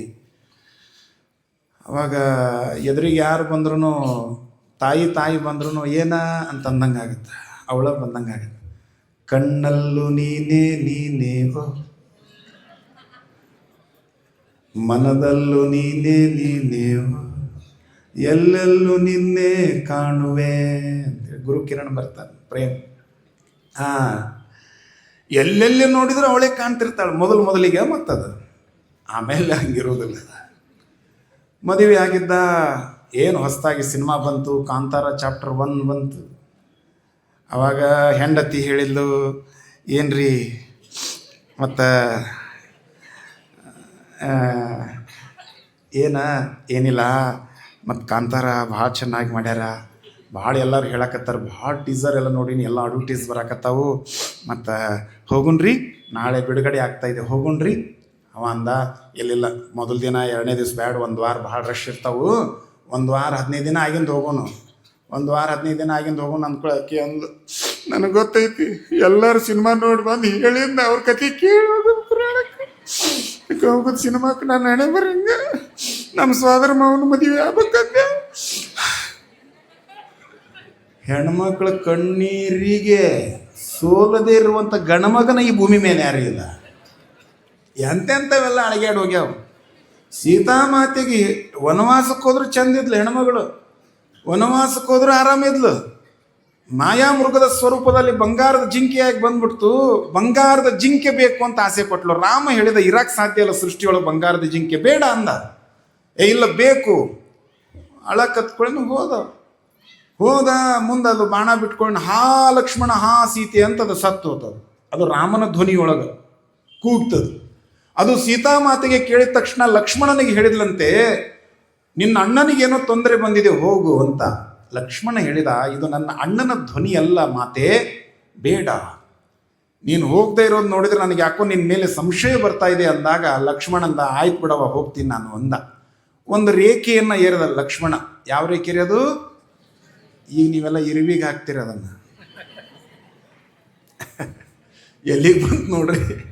ಲಕ್ಷ್ಮಣ ರೇಖೆಯನ್ನು ಹಾಕಿ ಹೇಳ್ತಾನೆ, ಅಮ್ಮ ಮಾತೆ, ಜಗನ್ಮಾತೆ, ಲೋಕ ಪೂಜಿತೆ, ಈ ರೇಖೆಯನ್ನು ದಾಟಿ ನೀನು ಹೊರಗಡೆ ಬರಬೇಡ ಅಂದ. ರಾಮನ ಮಾತು ಕೇಳಲಿಲ್ಲ, ಕೊನೆಗೆ ಲಕ್ಷ್ಮಣನ ಮಾತು ಕೇಳಿ ಆದ್ರೂ ಒಳಗಡೆ ಇರಬೇಕಲ್ವಾ. ಆ ರೇಖೆಯನ್ನು ದಾಟಿ ಬಂದ ಮೇಲೆ ರಾಮಾಯಣ ಚಲುವಾಗಿದ್ದು. ಅದಕ್ಕೆ DVG ಅವ್ರು ಹೇಳ್ತಾರೆ, ಜನಕ ಜಯ ದರುಶನದಿ ರಾವಣನ ಚಪಲ, ಕನಕ ಮೃಗ ದರುಶನದಿ ಸೀತೆಯ ಚಪಲ, ಜನ ಅವನ ನಿಂದಿಪುದು ಕನಿಕರಿಪುದು ಆಕೆಯಲಿ, ಮನದ ಬಗೆಯ ಅರಿಯದಿದು ಮಂಕುತಿಮ್ಮ ಮಂಕುತಿಮ್ಮ. ಸೀತಾಮಾತೆಯ ಕಣ್ಣೀರಿಗೆ ರಾಮ ಹೋಗ್ಯಾನಂದ ಬಳಿಕಿನ ನಾವು ರಾಮ ರಾಮ ರಾಮ ರಾಮ ಅನ್ನೋರು ಮತ್ತು ನಾವು ಹೆಂಗಿರಕ್ಕಾಗತ್ತ? ಅವಳಂದು, ನಾನು ಫಸ್ಟ್ ಶೋ ನೋಡಲೇಬೇಕು, ನಾನು ನೋಡಲೇಬೇಕು ಅಂದಾಗ ಅಂದ, ಆಯ್ತಪ್ಪ ಅಂತ ಹೋದ. ಟಾಕೀಸಿಗೆ ಹೋದ. ಕಂಡಾಪಟ್ಟಿ ರಶ್ ರೀ, ವಿಪರೀತ ರಶ್. ಏನು 200 ರೂಪಾಯಿ ಟಿಕೆಟು 4000 ರೂಪಾಯಿ ಕೊಟ್ಟು 2 ಟಿಕೆಟ್ ತಂದ. ಬಟ್ಟಿ ಎಲ್ಲ ಹರ್ಕೊಂಡ. ಹೆಂಡತಿ ಭಾಳ ಚೆನ್ನಾಗಿ ಅಲಂಕಾರ ಮಾಡಿಕೊಂಡು, ಜಾಜಿ ಮಲ್ಲಿಗೆ ಸೇವಂತಿಗೆ ಹೂಗಳನ್ನ ಮುಡ್ಕೊಂಡು, ಚೆನ್ನಾಗಿ ಲಿಫ್ಟಿಗೆ ಹಚ್ಕೊಂಡು, ಚೆನ್ನಾಗಿ ಒಂದಿಷ್ಟು ಪೌಡ್ರ್ ಹಚ್ಕೊಂಡು, ಎಲ್ಲ ಹಚ್ಕೊಂಡು ಚೆನ್ನಾಗಿ ನಿಂತ್ಕೊಂಡಿದ್ದ. ನನ್ನ ರಾಜ್ಕುಮಾರ್, ನನ್ನ ಬಂಗಾರ ಗಿಂಡಿ ನಿನ್ನ ಬಾಯಾಗಿ ಬಂದೇ ದುಡ್ಡು. ಅವನಿಗೆಲ್ಲ ಹರಿದೋಗಿದ್ವು. ಗಂಡ್ಮಕ್ಳನ್ನೇ ಬರನೇ ಹಿಂಗಾಯ್ತು ಒಟ್ಟು. ಅವಾಗ ಅವ ಅಂದ, ತೊಗೊಂಡು ಬಂದಿನಿ ನೋಡಿಲ್ಲಿ ಹೆಂಗೆ, 2000 ರೂಪಾಯಿಗೊಂದು. ಹೌದಾ, ಹೋಗ್ಲಿ ಬಿಡ್ರಿ, ಕಾಂತಾರ ಫಸ್ಟ್ ಶೋ ನೋಡ್ತೀನಿ, ನಮ್ಮ ಊರಾಗ ಎಲ್ಲರಿಗೂ ಫೋನ್ ಮಾಡಿ ಹೇಳ್ತೀನಿ, ಸ್ಟೇಟಸ್ಗೆ ಹಾಕ್ತೀನಿ, ನನ್ನ ಗಂಡ ಫಸ್ಟ್ ಶೋ ತೋರ್ಸ್ಯಾನಂತ ಹೇಳ್ತೀನಿ. ಹೌದಾ, ಹಾಕಿ ಹಂಗಂದ್ರೆ ನಿಮ್ಮದ ತೆಗಿಲೇನ್ರಿ ಫೋಟೋ ಅಂದ್ಲು. ಹಂಗೆ ಹರಿದಿತ್ತು. ಇಲ್ಲ ಅವನು ತೆಗಿ ಅಂದ್ರೆ ಅವನ ಹೆಸರು ಏನಾಯ್ತಾ, ಹೀರೋನ ಹೆಸರು? ಹೋದ ವರ್ಷ ಪುರಾಣಕ್ಕೆ ಬಂದವ್ರ ಹೆಸರು ಕೇಳ್ರಿ, ಇವರಪ್ಪ ಪುರಾಣಿಗೆ ಹೇಳಲ್ಲ. ಪುರಾಣ ಕೇಳ್ರಿ. ಪುರಾಣ ಯಾವ್ದು ಹಚ್ಚಿದ್ರನ್ರಿ? ಅದು ಪತ್ರಿಕೆ ಐತನ್ ನಿನ್ನ ಹತ್ರದ? ಇವ್ರು ಹಿರಿಯರು ಇವರು. ಇನ್ನು ಊರನ್ನ ಮಂದಿ ಕೇಳ್ರಿ, ಪುರಾಣ ಹೇಳಕ್ಕೆ ಬಂದು ಯಾವನೋ ಬಂದಿದ್ದನ್ರಿ. ಅವ ಒಂದು ನಮೂನಿ ಇದ್ದ, ಒಂದು ಬೊಗುಣಿ ತಿಂತಿದ್ದ, ಮಾರಾಯ ಚರಿಗೆ ಹಾಲು ಕುಡಿತಿದ್ದ. ಇದು ನೆನಪು ಐತಿ. ಪುರಾಣ ನೆನಪಿಲ್ಲ, ಪುರಾಣ ಹೇಳಿದವ್ರು ನೆನಪಿಲ್ಲ. ನೀವಲ್ರಿವಾ, ನೀವು ತುಂಬ ಒಳ್ಳೆಯವರಿದ್ದೀರಿ ಅನ್ಕೊಂತ ಮಾರ್ಚ್ ಒಳಗೆ ಊರಿಗೆ ಹೋಗ್ಬೇಕು ನಾವು. ನೋಡ್ರಿ, ಅವಾಗ ಸಿನಿಮಾಕ್ಕೆ ಒಳಗಡೆ ಹೋದರು. ಮತ್ತು ಫಸ್ಟ್ ಶೋ ಅಂದಿಂದ ಎಲ್ಲ ಹುಡುಗರು, ವಯಸ್ಸಿನ ಹುಡುಗಿಯರೆಲ್ಲ ಬರ್ತಾರೆ ಸಿನಿಮಾ ಟಾಕೀಸಿಗೆ. ಏನು ಸಿಟಿ ಹೊಡೆದ್ರೆ ವಿಷಲ್ ಹಾಕಿದ್ರೆ ಕೇ ಹೊಡೆದ. ಇದು ಪಾಪಿ ಎಂದು ಹೋಗಿದ್ದಿಲ್ಲ ಟಾಕೀಸು. ಅವತ್ತು ಹೋಗ್ಬಿಟ್ಲು. ತಲೆ ನೋವಾಗಿ ಆಕೆ ಒಂದು ತಲೆ ಭಾಳ ಸಕತ್ತೈತ್ರಿ. ಇನ್ನೂ ಸಿನಿಮಾನ ಪ್ರಾರಂಭ ಆಗಿಲ್ಲ. ನನಗೆ ಈ ಸಿನಿಮಾ ಬೇಡ್ರಿ, ಮನೆಗೆ ಹೋಗೋಣ ಮತ್ತೆ ಬರೋಣ ಅಂದು. ಅವಂಗ ಸಿಟ್ಟು ಬಂತು ನೋಡ್ರಿ. ವೀರಭದ್ರವ್ರು ಬಂದ ಮೈಯಾಗ 15 ದಿನ ಬಿಟ್ಟು ಹೋಗೋಣಂದಿತ್ತು ನಾನು. ಅಂಗಿ ಹರ್ಕೊಂಡು, ಮೈ ಹರ್ಕೊಂಡು, ಮುಖ ಹರ್ಕೊಂಡು, ಕೂದಲ ಹರ್ಕೊಂಡು, 2,000 4,000 ಖರ್ಚು ಮಾಡಿಕೊಂಡು ಇಲ್ಲಿ ಬಂದೀವಿ. ಈಗ ಸಿನಿಮಾ ನೋಡೋದು ಬೇಡ ಅಂತೇನು, ಒಂದು ಸಿನಿಮಾ ನೋಡಲಿ ಏನಂತ ಇಲ್ಲ ಅಳಕತ್ತದ. ಯಾವಾಗ ಅಳಕತ್ತು ಅಕ್ಕಪಕ್ಕದವ್ರು ಅಂದ್ರೆ ಏನ್ರಿ ಹೆಣ್ಮಕ್ಳಿಗೆ ಕಳಿಸ್ತೀರಲ್ಲ ನೀವು? ಭಾಳ ಹಿರಿತನ ಮಾಡಕ್ಕೆ ಭಾಳ ಶಣ್ಯರು ಇರ್ತಾರೆ ರೀ ಇವರು. ತಮ್ಮ ಮನೆಯಾಗ ಹೆಣ್ಮಕ್ಳ ಕೈಯಲ್ಲಿ ಉದುಗಳು ತೊಗೊಂಡು ಬರಿಸ್ಕೊಂಡು ಇಲ್ಲಿ ಹೊರಗೆ ಬಂದಿರ್ತಾರೆ. ಮಂದಿದೆಲ್ಲ ಹೇಳ್ತಿರ್ತಾರೆ, ಸಮಾಧಾನ ಇರ್ಬೇಕಪ್ಪ, ಹೆಣ್ಮಕ್ಳು ಬೈತಿರ್ತಾರೆ, ಸಮಾಧಾನ ಇರ್ಬೇಕು. ಅವ್ರ ಮನೆಗೆ ಹೋಗಿ ನೋಡ್ಬೇಕು. ನೀವು ಯಾರು ನಮ್ಗೆ ಸಮಾಧಾನ ಮಾಡ್ತಿರ್ತಾರಲ್ಲ ಅವ್ರ ಮನೆಗೆ ಹೋಗಿ ನೋಡ್ಬಿಡ್ರಿ, ನೀವು ಸಮಾಧಾನ ಆಗಿಬಿಡ್ತೀರಿ. ಆಮೇಲೆ ನೋಡ್ರಿ ಹೇಳಿದ ಕೂಡೇನ ಅಕ್ಕಪಕ್ಕದಾಗ ಇಷ್ಟ ಅನ್ನೋದ್ರೊಳಗನ ಇವಾಗ ತಿಮ್ಮ ಇದ್ನಲ್ಲ, ತಿಮ್ಮನ ಫ್ರೆಂಡ್ ಒಬ್ಬ ಡಾಕ್ಟರ್ ತಿಪ್ಪಣ್ಣ ಅಂತೇಳಿ ಅವ್ರ ಫ್ಯಾಮಿಲಿ ಡಾಕ್ಟರ್ ಇದ್ದ. ಏನೋ ತಿಪ್ಪಣ್ಣ ಯಾಕೆ ಮಡ್ದಿ ಏನು ಅಳಿಸ್ತಾ ಇದೆಯಾ ಅಂದ. ಏನ್ರಿ ಸಿನಿಮಾ ನೋಡಕ್ಕೆ ಬಂದು ತಲೆ ನುಸುತ್ತಾನಾಗತ್ತಾಳ ಅಂದ್ಕೊಳ್ಳೇನ. ಅವ ಅಂದ, ನೀವು ಯಾಕೆ ಬಂದಿರಿ? ಸಿನಿಮಾ ಟಾಕೀಸ್ನಾಗ ಎದಕ್ಕೆ ಬಂದಿರ್ತಾರೆ? ಸಿನಿಮಾ ನೋಡೋಕೆ ಬಂದಿರ್ತಾರೆ ಅಂದ್ಕೊಂಡು. ಭಾಳ ಅಳಕತ್ತಾಳ್ರಿ, ನಿಮ್ಮ ಮೇಲೆ ಭಾಳ ವಿಶ್ವಾಸ. ಆಕಿಗೆ ಒಂದು ಗುಳಿಗೆ ಕೊಟ್ಬಿಡ್ರಿ, ಡಾಕ್ಟ್ರ್ ಏನು ಗುಳಿಗೆ ತೊಗೊಂಬಂದಿರ್ತಾನೆ ಅಲ್ಲಿಗೆ ಕೊಟ್ಬಿಡ್ರಿ. ಅವ ಅಂದ, ಆಯ್ತು ಕತ್ತಲ್ದಾಗ ಕೈ ಆಡಿಸಿ ಕೊಟ್ಟ. ತಗೋ ಅಮ್ಮ, ಇದನ್ನ ನಾಲಿಗೆ ಮೇಲೆ ಇಟ್ಕೋ, ಇದನ್ನು ಕಡಿಬಾರ್ದು, ನುಂಗಬಾರ್ದು, ಚೀಪಬಾರ್ದು, ಸುಮ್ಮನೆ ನಾಲಿಗೆ ಮೇಲೆ ಇಟ್ಕೋಬೇಕು. ಗಪ್ಪನ ಕಣ್ಣು ತೆಗೆದು ಕಿವಿ ತೆಗೆದು ಸಿನಿಮಾ ನೋಡ್ಬೇಕು, ಕೇಳ್ಬೇಕು. ಕೊಟ್ಟ ನಾಲಿಗೆ ಮೇಲೆ ಇಟ್ಕೊಂಡು ಕುಂತ್ಲಿಕ್ಕೆ.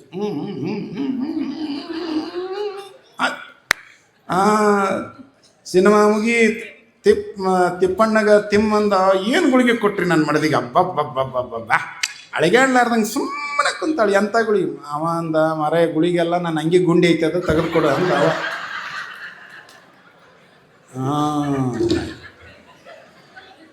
ಅಂಗಿ ಗುಂಡಿಯನ್ನ ಶರ್ಟ್ ಬಟನ್ನ ನಾಲ್ಗೆ ಮೇಲೆ ಇಟ್ಕೊಂಡ್ರೆ ತೆಲ್ಲಿ ಹೋಗುತ್ತಾನ? ಹೋಗಂಗಿಲ್ಲ. ಆದ್ರೆ ಈ ಡಾಕ್ಟ್ರು ಕೊಡುವಂಥ ಔಷಧಿಯನ್ನು ತೆಗೆದುಕೊಳ್ಳೋದ್ರಿಂದ, ಗುಳಿಗೆಯನ್ನು ತೆಗೆದುಕೊಳ್ಳೋದ್ರಿಂದ ನನ್ನ ತೆಲ್ಲು ಹೋಗುತ್ತನ್ನುವಂಥ ನಂಬಿಕೆ ಅದಲ್ಲ. ಆ ನಂಬಿಕೆಯ ಪರಿಣಾಮದಿಂದಾಗಿ ಅವಳ ತೆಲ್ಲು ಕಡಿಮೆ ಆಗೈತೆ ಹೊರತು ಶರ್ಟ್ ಬಟನ್ನಿಂದ ಅದು ಕಡಿಮೆ ಆಗಿಲ್ಲ. ನಂಬಿಕೆ, ನಮಗೆ ನಂಬಿಕೆ ಇರಬೇಕು. ನಮ್ಮ ಗುರುಗಳಾಗಿರುವಂಥ ಶ್ರೀಶೈಲದ ಜಗದ್ಗುರುಗಳವರು ನಮ್ಮ ಕಲ್ಯಾಣಕ್ಕೋಸ್ಕರ ಇದನ್ನೇನು ನಮ್ಮನ್ನು ಕರ್ಷೆ ಮಾಡ್ಬೇಕಂತ ಏನಿಲ್ಲ. ನಮ್ಮನ್ನೆಲ್ಲ ಇಲ್ಲಿ ಗುರುಗಳು ಇರ್ತಿದ್ರು, 5 ಜನ ಜಗದ್ಗುರುಗಳು ಬರ್ತಿದ್ರು, ನಾಡಿನ ಎಲ್ಲ ಹರಗುರುಗಳು ಬರ್ತಿದ್ರು. ಸಮಿತಿಯವರು ಒಂದಿಷ್ಟು ಜನ ಎಲ್ಲರೂ ಸೇರ್ಕೊಂಡು ಮ್ಯಾಲೆಲ್ಲ ಪಾಠಶಾಲೆ ಹುಡುಗರು ಕರ್ಕೊಂಡು ಅಭಿಷೇಕ ಮಾಡಿ ಮುಗಿಸ್ಬೋದಾಗಿತ್ತು. ಆದ್ರೆ ಶ್ರೀಶೈಲದ ಜಗದ್ಗುರುಗಳವರ ಇಚ್ಛೆ ಸಂಕಲ್ಪ ಎಷ್ಟು ದೊಡ್ಡದು ಅಂದ್ರೆ, ಯಡೂರು ಸುತ್ತಮುತ್ತಲ ಅಷ್ಟೇ ಅಲ್ಲ, ಕರ್ನಾಟಕದ ಮೂಲೆ ಮೂಲೆಯಲ್ಲಿರುವಂತ ಯಡೂರು ವೀರಣ್ಣನ ಭಕ್ತರನ್ನ ಕುಂಭಾಭಿಷೇಕ ಅನ್ನುವಂಥ ನೆಪದೊಳಗ ಎಲ್ಲರನ್ನೂ ಒಂದೇ ಸಮಯಕ್ಕೆ ವೀರಣ್ಣನ ಕ್ಷೇತ್ರಕ್ಕೆ ಕರ್ಕೊಂಡು ಬಂದು ಅವರ ಪಾಪವನ್ನು ಕಳಿಬೇಕು, ವೀರಣ್ಣನ ಆಶೀರ್ವಾದವನ್ನು ಅವ್ರಿಗೆ ಕೊಡಿಸ್ಬೇಕು ಅಂತ ತಿಳ್ಕೊಂಡು ಗುರುಗಳ ಸಂಕಲ್ಪ ಇದು. ನಾವು ನಂಬಿಕೆಯಿಂದ ಬರಬೇಕು. ಇದು ನಮ್ಮ ಕ್ಷೇತ್ರ, ಇದು ನಮ್ಮ ದೇವಾಲಯ ಎನ್ನುವಂಥ ನಂಬಿಕೆ ಇರಬೇಕು. ನನ್ನ ದೇಶ, ನನ್ನ ಜನ, ನನ್ನ ಮಾನ ಪ್ರಾಣಗನ ತೀರಿಸುವೆನು ಅದರ ಋಣ ಈ ಒಂದೇ ಜನ್ಮದಿ ಅನ್ನುವಂಥ ಅಭಿಮಾನ ಬಂತಂದ್ರ 5,000 ಅಂತ ತಿಳ್ಕೊಂಡು ಏನು ಕುಂಭಾಭಿಷೇಕ ಮಾಡ್ಯಾರ, 5,000 ಯಾವುದಕ್ಕೂ ಆಗೋದಿಲ್ರಿ. ನಾವು 11,000 ಜನ ಇದಕ್ಕೆ ತಯಾರಾಗಿ ಕುಂಭಾಭಿಷೇಕ ಮಾಡಕ್ ಅಂತ ತಿಳ್ಕೊಂಡು ತಯಾರಾಗ.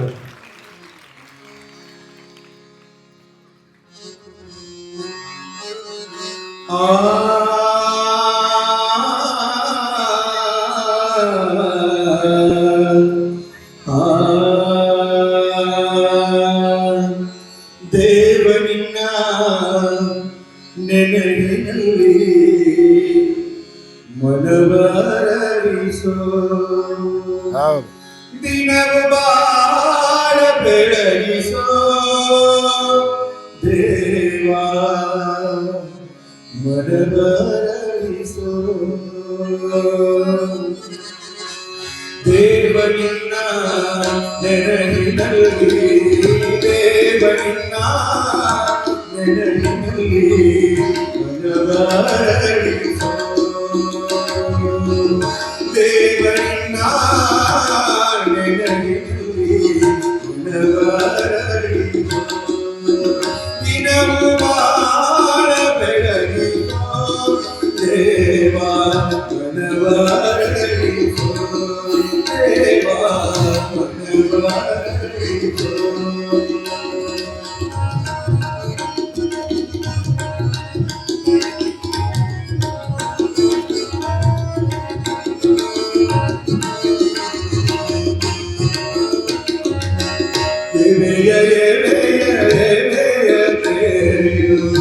ಕಣ್ಣಿನಲ್ಲಿ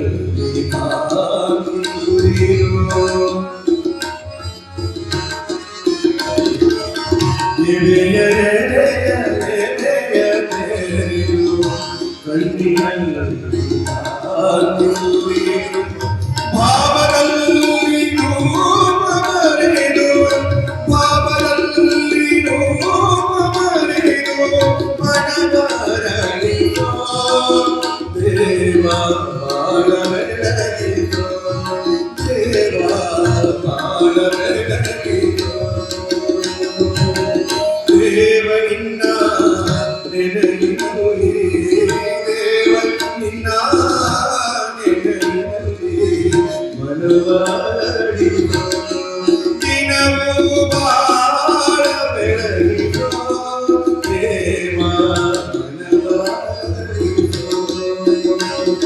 ಹೌದು.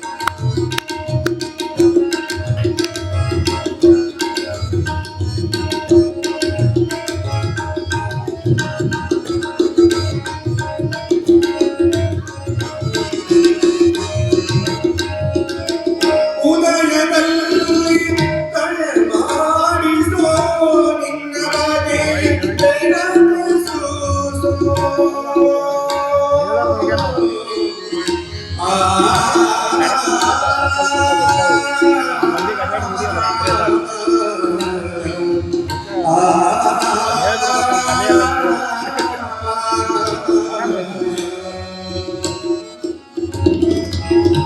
ಉದಯದಲ್ಲಿ ತಲೆ ಮಾಡಿಸೋ ನಿನ್ನ ಬಗೆ ಬೆಳಗಿಸೋ. ಉತ್ಸಾಹ ಕೊಡಲು ಹರಿಸೋ ಉತ್ಸಾಹ ಕೊಡಲು ಹರಿಸೋ ಕಿಟ್ಟಕಿಟ್ಟೋ. ದೇವ ಮನ ಬೆಳಗಿಸೋ ದೇವ ಮನ ಬೆಳಗಿಸೋ ದಿನವೂ ಬಾಳ ಬೆಳಗಿಸೋ ದೇವ ಮನ ಬೆಳಗಿಸೋ ದೇವನಿನ್ನ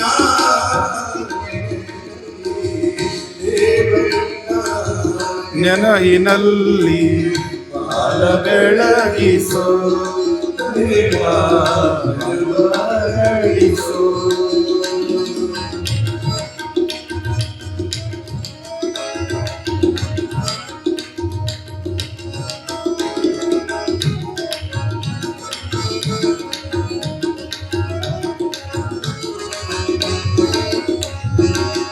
ನಿನ್ನ ಮಂದಹಾಸ ಹರಿಸೋ ನಮ್ಮೆಡೆಯ ಮಲ್ಲಿಗೆ ಬೀಸೋ.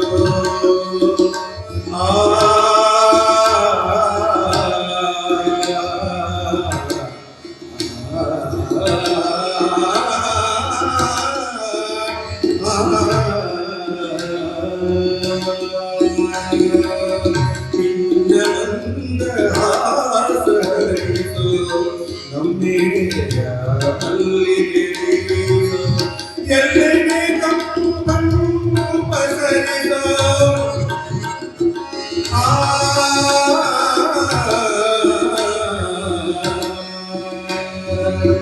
ನಿನ್ನ ಮಂದಹಾಸ ಹರಿಸೋ ನಮ್ಮೆಡೆಯ ಮಲ್ಲಿಗೆ ಬೀಸೋ. ಎಲ್ಲೆಡೆ ಕಂಪನ್ನು ಪಸರಿಸೋ ಎಲ್ಲೆಡೆ ಕಂಪನ್ನು ಪಸರಿಸೋ ಬೆಳಗಿಸೋ ದೇವ ಬಾಳ ಬೆಳಗಿಸೋ ದೇವ ಬಾಳ ಬೆಳಗಿಸೋ ದೇವ ನಿನ್ನ ನೆನಹಿನಲ್ಲಿ ದೇವ ನಿನ್ನ ನೆನಹಿನಲ್ಲಿ ಮನವರಳಿಸೋ ದಿನವೂ ಬಾಳ ಬೆಳಗಿಸೋ ದೇವ ಮನವರಳಿಸೋ ದೇವ ಬಾಳ ಬೆಳಗಿಸೋ ದೇವ ಮನವರಳಿಸೋ.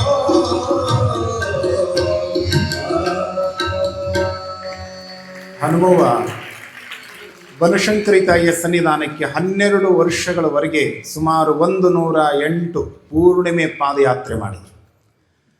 ಕೊನೆಗೆ ಅವರು ಗ್ರಾಮದಿಂದ ಹೋಗುವಾಗ ವಿಪರೀತ ಮಳೆಯಾಗಿ ಮಲಪ್ರಭಾ ನದಿ ತುಂಬಿ ಹರಿಯೋದಕ್ಕೆ ಪ್ರಾರಂಭವಾಗಿದೆ. ಹೊಳೆ ತುಂಬಿ ಹರಿಯೋದಕ್ಕೆ ಪ್ರಾರಂಭವಾದಾಗಲೂ ಕೂಡ ತಮ್ಮ ಹಿಡಿದಿರುವಂಥ ವ್ರತವನ್ನು ಅವರು ಬಿಡಲಿಲ್ಲ. ಅವರು ಮಲಪಹಾರಿಯ ಇದೀಗ ವೇದಿಕೆಗೆ ಶ್ರೀಮದ್ ಗಿರಿರಾಜ ಸೂರ್ಯ ಸಿಂಹಾಸನಾಧೀಶ್ವರ ಶ್ರೀ ಶ್ರೀ ಶ್ರೀ 1008 ಜಗದ್ಗುರು ಡಾಕ್ಟರ್ ಚನ್ನ ಸಿದ್ದರಾಮ ಪಂಡಿತಾರಾಧ್ಯ ಶಿವಾಚಾರ್ಯ ಮಹಾಸ್ವಾಮೀಜಿಯವರು ವೇದಿಕೆಗೆ ದಯಮಾಡಿಸ್ತಾ ಇದ್ದಾರೆ. ಕೈಗಳು ಮೇಲೆ ಹೋಗಬೇಕು. ಜೋರಾಗಿ ಚಪ್ಪಾಳೆಯನ್ನು ತಟ್ಟುವುದರ ಮೂಲಕವಾಗಿ ಮಹಾಸನ್ನಿಧಿಯವರನ್ನು ಪರಪರ ಮಾಡೋಣ. ಶ್ರೀಮದ್ ಜಗದ್ಗುರು ಪಂಚಾಚಾರ್ಯ ಮಹಾರಾಜ ಕಿ, ಶ್ರೀಮದ್ ಜಗದ್ಗುರು ರೇಣುಕಾಚಾರ್ಯ ಮಹಾರಾಜ ಕಿ, ಶ್ರೀಮದ್ ಜಗದ್ಗುರು ಡಾಕ್ಟರ್ ಚನ್ನ ಸಿದ್ದರಾಮ ಪಂಡಿತಾರಾಧ್ಯ ಶಿವಾಚಾರ್ಯ ಮಹಾರಾಜ ಕಿ. ಜಯ ಮಂಗಲಂ ಜಯ ನಮಃ ಪಾರ್ವತೇ ಪದೇಶ್ವರ ಹರ ಹರ ಮಹಾದೇವ್. ಜಗದ್ಗುರು ಮಹಾಸನ್ನಿಧಿಯವರ ಸನ್ನಿಧಾನಕ್ಕೆ ಅನಂತ ದೀರ್ಘದಂಡ ಪ್ರಣಾಮಗಳನ್ನು ಸಮರ್ಪಣೆ ಮಾಡ್ತಾ, ನಿಮಗೆ ಹೇಳ್ಯಾರನ್ನು ಕೂಡಕ್ಕೆ ಅವರು ಎಲ್ಲಿ ಹೇಳ್ಯಾರ? ಅದೇ ಹಂಗೆ ಹೇಳ್ತಾರೆ. ಹಾಂ, ಯವ ನಿಮಗಂತೂ ಮೊದಲು ಮಾಡಿಬಿಟ್ಟಿರ್ತಾರೆ. ಈ ಪಾಪ ಮುಂದೆ ನಿಂತಾರೆ, ಏನೂ ಅನ್ನಂಗಿಲ್ಲವ ಅವರ ಕೂಡ್ರಿ ಪಾಪ ಒಳ್ಳೆ ಜನ. ಜಗದ್ಗುರು ಮಹಾಸನ್ನಿಧಿಯವರೊಂದಿಗೆ ಇದೀಗ ವೇದಿಕೆಗೆ ದಯಮಾಡಿಸಿದ ಅಕ್ಷರ ಋಷಿಗಳಾದ ಅಕ್ಷರದಾಸೋಹಿಗಳಾದ ಪರಮ ಪೂಜ್ಯ ಷಟ್ಸ್ಥಲ ಬ್ರಹ್ಮ ಚಂದ್ರಶೇಖರ ಶಿವಾಚಾರ್ಯ ಮಹಾಸ್ವಾಮಿಗಳು, ಗುರುಶಾಂತೇಶ್ವರ ಸಂಸ್ಥಾನ ಹಿರೇಮಠ ಹುಕ್ಕೇರಿ ಪರಮ ಪೂಜ್ಯರು ಬಂದಿದ್ದಾರೆ. ಮಲಪ್ರಭಾ ನದಿ ತುಂಬಿ ಹರಿತಾ ಇತ್ತು. ಅವರು ಗುರುಗಳ ಆದೇಶದಂತೆ ಭಕ್ತಿಪೂರ್ವಕವಾಗಿ ಬನಶಂಕರಿ ಮಾತೆಯ ಸನ್ನಿಧಾನಕ್ಕೆ ಅವರು ಹೋಗಬೇಕಾಗಿದೆ. ಆವಾಗ ಸೋಮಣ್ಣನವರಂತಾರ, ಇಷ್ಟೆಲ್ಲ ನದಿ ತುಂಬಿ ಹರಿತಾ ಇದೆ, ಹೇಗೆ ಮಾಡೋದು ಅಂತ. ಇದು ದಾನಮ್ಮ ತಾಯಿ ಕಥೆ ಆಗಿರೋದ್ರಿಂದ ದಿನ ದೇವಿದ ಕೇಳ್ಕೊಂಡು ಹೋಗೋದ್ರಿಂದ ಹನುಮವ್ ಅಂದರು, ಗುರುಗಳ ಅಪ್ಪಣೆ ಆಗ್ಯದ, ಆ ತಾಯಿಯ ಕರುಣೆ ಆಗುವವರೆಗೂ, ಬನಶಂಕರಿ ಮಾತೆಯ ಆಶೀರ್ವಾದ ಆಗುವವರೆಗೂ ಹಿಡಿದಿರುವಂಥ ವ್ರತನ ಯಾವುದೇ ಸಂದರ್ಭದಲ್ಲಿಯೂ ಬಿಡುವ ಹಾಗಿಲ್ಲ. ಆಗಲಿ. ತುಂಬಿ ಹರಿತಾ ಇರುವಂಥ ಮಲಪ್ರಭಾ ನದಿಯೊಳಗೆ ಗಂಡ ಹೆಂಡತಿ ಕೈ ಹಿಡ್ಕೊಂಡು ಬನಶಂಕರಿ ಮಾತೆಯ ಸ್ಮರಣೆ ಮಾಡಿದರು. ಕಣ್ಣು ಮುಚ್ಚಿ ನದಿಯೊಳಗೆ ಕಾಲಿಟ್ಟರು. ನದಿ ತುಂಬಿ ಹರಿತಾ ಇತ್ತು. ಅವರಿಗೆ ಗುರುಗಳು ಹೇಳಿರುವಂಥ ಮಹಾವಾಕ್ಯದ ಮೇಲೆ ನಂಬಿಕೆ ಇದೆ, ಗುರುಗಳ ಪಾದದ ಮೇಲೆ ನಂಬಿಕೆ ಇದೆ, ಜಗನ್ಮಾತೆಯಾಗಿರುವಂಥ ಬನಶಂಕರಿ ಮಾತೆಯ ಮೇಲೆ ಅಪಾರವಾಗಿರುವಂಥ ನಂಬಿಕೆ ಇದೆ. ನದಿಯೊಳಗೆ ಕಾಲಿಡುವಾಗ 100 ಜನ ಹೇಳಿದ್ರಂತೆ, ಹನುಮವ್ವ ಸಾಯ್ತೀರಿ, ಹನುಮವ್ವ ಪ್ರಾಣ ಹೋಗ್ತದ, ಹೋಗ್ಬ್ಯಾಡ್ರಿ ಹೋಗ್ಬ್ಯಾಡ್ರಿ ಹೋಗ್ಬ್ಯಾಡ್ರಿ. ಅವಾಗ ಸತಿಪತಿಗಳು ಹೇಳ್ತಾರೆ, ನಮ್ಮ ಪ್ರಾಣ ಹೋದರೆ ಧರ್ಮಕ್ಕಾಗಿ ಹೋಗ್ತದ, ನಮ್ಮ ಪ್ರಾಣ ಹೋದ್ರೆ ಗುರುವಿನ ಮಾತನ್ನು ಪರಿಪಾಲನೆ ಮಾಡೋದ್ರ ಸಲುವಾಗಿ ಹೋಗ್ತದ, ನಮ್ಮ ಪ್ರಾಣ ಹೋದ್ರೆ ಬನಶಂಕರಿ ಮಾತೆಯ ಸನ್ನಿಧಾನಕ್ಕನ ನಮ್ಮ ಪ್ರಾಣ ಹೋಗಿ ಅರ್ಪಣೆ ಆಗ್ತದ, ನಾವು ಮಾತ್ರ ಹೋಗ್ತೀವಿ ಅಂದ್ರು. ನಿಮ್ಮದು ಹಾಗೆ ಇರಬೇಕು. ಮಾರ್ಚ್ 6ನೇ ತಾರೀಕಿನವರೆಗೂ ಕೂಡ ಇದೇ ನಿಷ್ಠೆ ಇರಬೇಕು, ಇದೇ ಶ್ರದ್ಧೆ ಇರಬೇಕು. ಏನು 6:30 ಬಂದು ನೀವೆಲ್ಲ ಕೂಡ್ತೀರಿ ನೋಡಿ, ಪರಸ್ಥಳದವ್ರು ಕೂಡ್ತೀರಿ, ಹಿಂಗೆ ಬರ್ಬೇಕು. ದಿನ 6:30 ಅನ್ನೋದ್ರೊಳಗಾಗಿರ್ಬೇಕು. 6:30 ಅನ್ನೋದ್ರೊಳಗಾಗಿ ಯಾರು ಬಂದು ಹೇಳ್ತಾರೋ, ಯಾರು ಬಂದು ಹಾಡ್ತಾರೋ, ಯಾರು ಬಂದು ಏನು ವಿಚಾರ ಹೇಳ್ತಾರೋ ಅದು ಎಲ್ಲ ಗೊತ್ತಿಲ್ಲ. ಮಾರ್ಚ್ 6ನೇ ತಾರೀಕಿನವರೆಗೂ ನನಗೆ ಸಾಯುವಂಥ ಸಂಕಷ್ಟ ಬಂದರೂ ಕೂಡ ವೀರಭದ್ರ ಸ್ವಾಮಿಯ ಸನ್ನಿಧಾನಕ್ಕೆ ನಾವು ಹೋಗೋದು, ಜೀವ ಹೋದ್ರೆ ಹೋಗಲಿ, ವೀರಣ್ಣನ ಕ್ಷೇತ್ರದಾಗ ಹೋಗಲಿ ಅಂತ ಭಕ್ತಿಯಿಂದ ಬರೋದು, ಭಕ್ತಿಯಿಂದ ಬರೋದು, ಆರಾಮಾಗಿ ಬರೋದು. ನೀವು ಇಲ್ಲಿಗೆ ಬಂದ ಮೇಲೆ ಹೋಗೋ ವಿಚಾರ ಮಾಡಂಗಿಲ್ಲ. 9 ಗಂಟೆ ಅನ್ನೋದ್ರೊಳಗೆ 9:30 ಅನ್ನೋದ್ರೊಳಗೆಲ್ಲ ಮುಗಿದು ಬಿಡ್ತದೆ. ಚೆನ್ನಾಗಿರುವಂಥ ಪ್ರಸಾದವನ್ನು ಸಿದ್ಧಪಡಿಸಿರ್ತಾರೆ. ನಿನ್ನೇನೈತ್ರಿ ಪ್ರಸಾದ? ಅವರ ಏನೈತ್ರಿ? ನಿಮ್ಮ ಮುಖದ ಮೇಲೆ ಇರುವಂಥ ನಗು ನೋಡೇ ಗೊತ್ತಾಗತ್ತೆ ನಮಗೆ, ಹಿಂಗೆ ನಗು ಇರ್ಬೇಕು. ಒಂದೊಂದು ಕಡೆ ತಿರುವಿ ಇಟ್ಟುಬಿಟ್ಟಿರ್ತಾರೆ ಸಜ್ಕನ, ಅವು ಮುಖನೂ ಹಂಗಾಗಿರ್ತಾವೆ, ತಿರುವಿದ ಸಂಕಟೆ ಆದಂಗೆ ಆಗಿರ್ತಾವೆ ಮುಖ. ಈಗೆಲ್ಲ ಮೊದಲ ಕಂಡೀಷನ್ ಆಗ್ಯಾವ. ಅದಕ್ಕೆ ಚಂದ ಪ್ರಸಾದ ಮಾಡಿರಿ. ಮಾರ್ಚ್ 6 ಅನ್ನೋದ್ರೊಳಗೆ ಕನಿಷ್ಠ 6 kg ಹೆಚ್ಚಾಗಿರ್ಬೇಕು ನೀವು. ನಮಗಂತೂ ಓಡಾಡಿ ಎಲ್ಲ ಕಡಿಮೆ ಆಗ್ಯಾವ ತೂಕ ಸ್ವಲ್ಪ. ಅದಕ್ಕೆ ಮತ್ತು ಇವತ್ತು ರಾತ್ರಿ ಚಲೋ ಹಾಕ್ಕವು, ಮತ್ತು ಅವು ಪೇಡೆ ಪಡೆ ಇರ್ತಾವೆ, ಚಲೋ ಹಾಕ್ಕವು.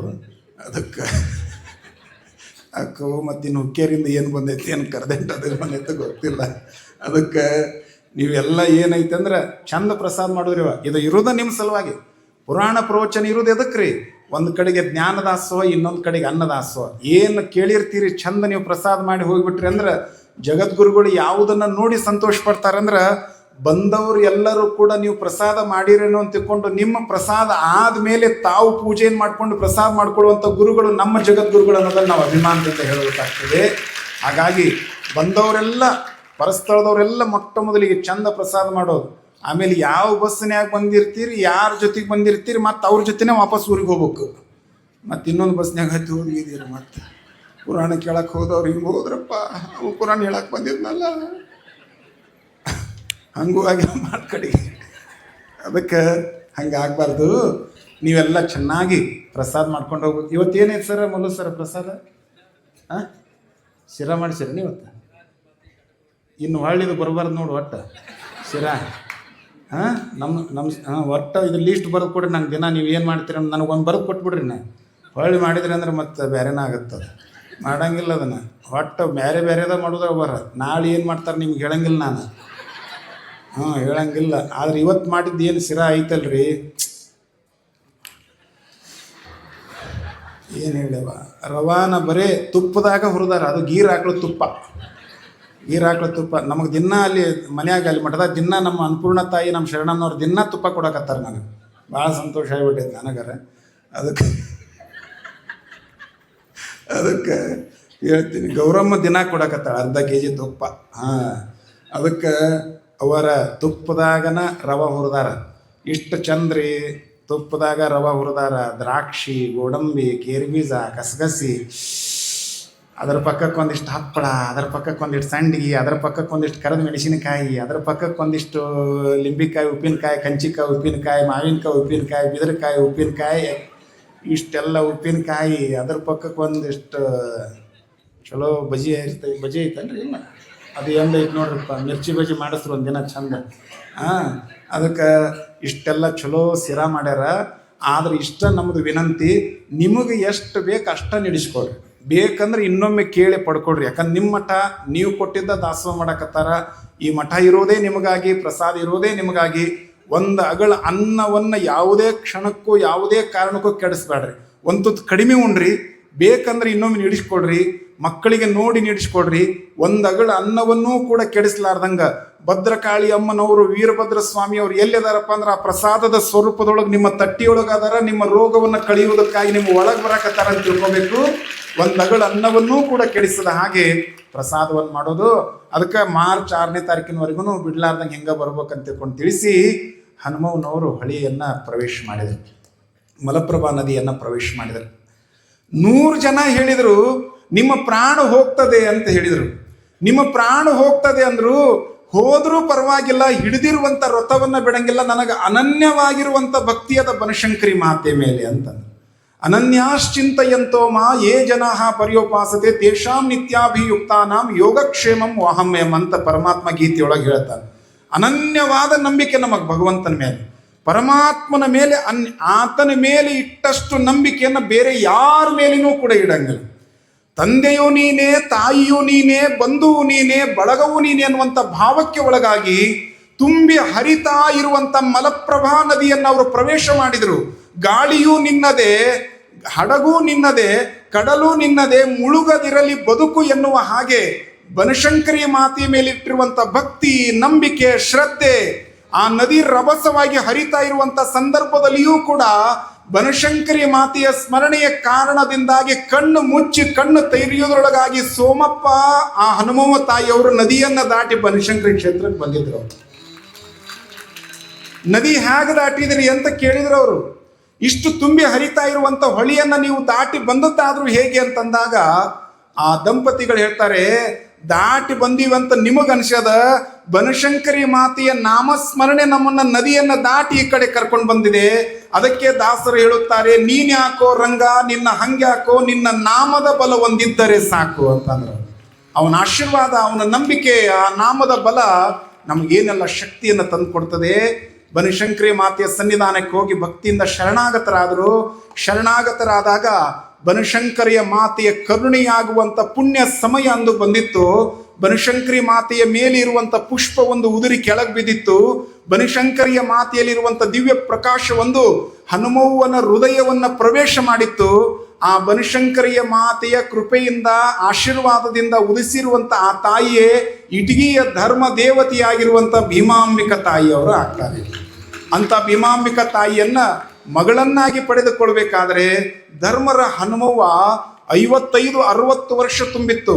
ದೇವರ ಅನುಗ್ರಹವನ್ನ ಪಡೆದುಕೊಳ್ಳೋದಕ್ಕೆ 40 ವರ್ಷಕ್ಕೆ ನಮಗೆ ಮುಗಿತ್ರಿ ಮಕ್ಕಳಾಗಂಗಿಲ್ಲ ಅಂತ ನಾವೆಲ್ಲ ಕೈ ತೊಳ್ಕೊತೀವಿ. ಆದ್ರೆ ದೇವರ ಆಶೀರ್ವಾದ ಆಯಿತು ಅಂದ್ರೆ, ದೇವರ ಅನುಗ್ರಹ ಆಯಿತು ಅಂದ್ರೆ 50-60 ಸೊನ್ನಲಾಪುರದ ಸಿದ್ದರಾಮ ಶಿವಯೋಗಿಗಳವರ ತಾಯಿ ಸುಗ್ಲಾದೇವಿಗೆ ವೃದ್ಧಾವಸ್ಥೆ ಬಂದಾಗ ಜಗದ್ಗುರು ರೇವಣ ಸಿದ್ದೇಶ್ವರರು ತಮ್ಮ ದಿವ್ಯ ಹಸ್ತದಿಂದ, ಪರುಷ ಹಸ್ತದಿಂದ ಅವರು ವಿಭೂತಿಯನ್ನು ಧರಿಸಿರುವ ಕಾರಣದಿಂದಾಗಿ, ಆಶೀರ್ವಾದವನ್ನು ಮಾಡಿದ ಕಾರಣದಿಂದಾಗಿ 60-65 ವರ್ಷ ತುಂಬಿರುವಂತ ಸುಗ್ಲಾದೇವಿಗೆ ಮಕರ ಸಂಕ್ರಾಂತಿಯ ಶುಭ ಸಂದರ್ಭದಲ್ಲಿ ಶಿವಯೋಗಿ ಸಿದ್ದರಾಮರು ಅವತರಿಸಿ ಬರ್ತಾರಂದ್ರೆ ಅದು ಗುರುದೇವನ ಅನುಗ್ರಹ. ಅದನ್ನೇ ಬಸವಣ್ಣನವರು ಹೇಳೋದು, ನೀನೊಲಿದರೆ ಕೊರಡು ಕೊನರುವುದಯ್ಯ, ನೀನೊಲಿದರೆ ಬರಡು ಹಯನವುದಯ್ಯ, ನೀನೊಲಿದರೆ ವಿಷವು ಅಮೃತವಾಗುವುದಯ್ಯ, ಕೂಡಲ ಸಂಗಮ ದೇವ ಎನ್ನುವ ಹಾಗೆ ಅವರ ಆಶೀರ್ವಾದ ಆದರೆ, ಗುರುನಾಥನ ಆಶೀರ್ವಾದ ಆದರೆ ಎಲ್ಲವೂ ಕೂಡ ಸಾಧ್ಯವಾಗ್ತದೆ ಅನ್ನುವಂಥ ವಿಷಯವನ್ನ ತಿಳಿಸ್ತಾ, ಅಲ್ಲಿ ಉಮರಾಣಿಯೊಳಗ ಅನಂತರಾಯ ಸಿರ್ಸಮ್ಮನವರ ಒಂದು ಪುಣ್ಯ ಗರ್ಭದಿಂದ ಕಾರಣಿಕ ಶಿಶು ಒಂದು ಅಲ್ಲಿ ಅವತರಿಸಿ ಬರುವಂತಹ ಒಂದು ಪುಣ್ಯ ಪ್ರಸಂಗ. ಆ ತಾಯಿ ತುಂಬು ಗರ್ಭಿಣಿಯಾಗಿದ್ದಾಳೆ. ತುಂಬು ಗರ್ಭಿಣಿಯಾದಾಗ ಯಜಮಾನ ಏನೆಲ್ಲ ತಂದು ಕೊಟ್ಟಿದ್ದ, ಆ ತಾಯಿಗೆ ಏನೆಲ್ಲ ತಂದು ಕೊಟ್ಟ ಅಂದ್ರೆ, ಬಹಳ ವರ್ಷಗಳ ನಂತರ ಆ ತಾಯಿ ಗರ್ಭಿಣಿ ಆಗಿದ್ಲಲ್ಲ, ಆ ಮಡದಿಗಾಗಿ ಪ್ರೀತಿಯಿಂದ ತಿನ್ನುವುದಕ್ಕಾಗಿ ಏನೆಲ್ಲ ತಂದು ಕೊಟ್ಟ. ಆದ್ರೆ ಆ ತಾಯಿಯಲ್ಲಿ ಇರುವಂತ ಭಾವ ಎಂಥದ್ದು ಅಂದ್ರೆ, ನಾನೊಬ್ಬಳೇ ತಿಂದ್ರೆ ಸಾಕಾಗೋದಿಲ್ಲ, ನನ್ನ ಮನೆಯ ಅಂಗಳಕ್ಕೆ ಬರೋರಿಗೂ ಕೂಡ ನನಗಾಗಿ ಏನು ನನ್ನ ಗಂಡ ತಂದು ಕೊಟ್ಟಾನ ಈ ಪ್ರೀತಿಯ ವಸ್ತುಗಳನ್ನೇ ಅವ್ರಿಗೆ ಕೊಡ್ಬೇಕಂತ ತಿಳ್ಕೊಂಡು ಕೊಟ್ಟಾಗ, ಮನೆಯ ಅಂಗಳಕ್ಕೆ ಬಂದವರು ಒಂದು ಶುಭ ಹಾರೈಕೆಯನ್ನು ಮಾಡಿದ್ರಂತೆ. ಅಮ್ಮ, ನೀನು ಪ್ರೀತಿಯಿಂದ ದಾನವನ್ನು ಮಾಡುವಂತ ದಾನಿಯಾದರೆ ನಿನ್ನ ಪುಣ್ಯ ಗರ್ಭದಲ್ಲಿ ಉದಯಿಸಿ ಬರುವಂತ ಆ ಶಿಶು ಮಹಾದಾನಿಯಾಗಲಿ, ದಾನ ದಾಸೋಹಿ ಆಗಲಿ ಅಂತ ತಿಳ್ಕೊಂಡು ಅವರು ಶುಭವನ್ನು ಹಾರೈಸಿದ್ರಂತೆ. ಕಾರ್ತೀಕ ಮಾಸದ ಮೊದಲ ಗುರುವಾರ ಆ ತಾಯಿಗೆ ಜನನವಾಗ್ತದೆ. ಜನನವಾಗಿರುವಂತಹ ಹೆಣ್ಣು ಮಗುವೆ ಚರಿತ್ರೆಯ ನಾಯಕಿಯಾಗಿರುವಂತಹ ಗುಡ್ಡಾಪುರದ ವರದಾನೇಶ್ವರಿ ಅಮ್ಮನವರಾಗ್ತಾರೆ. ಆ ಅಮ್ಮನವರ ನಾಮಕರಣ ಮಹೋತ್ಸವದ ಕಾರ್ಯಕ್ರಮ ನಾಳೆ ಇರೋದ್ರಿಂದ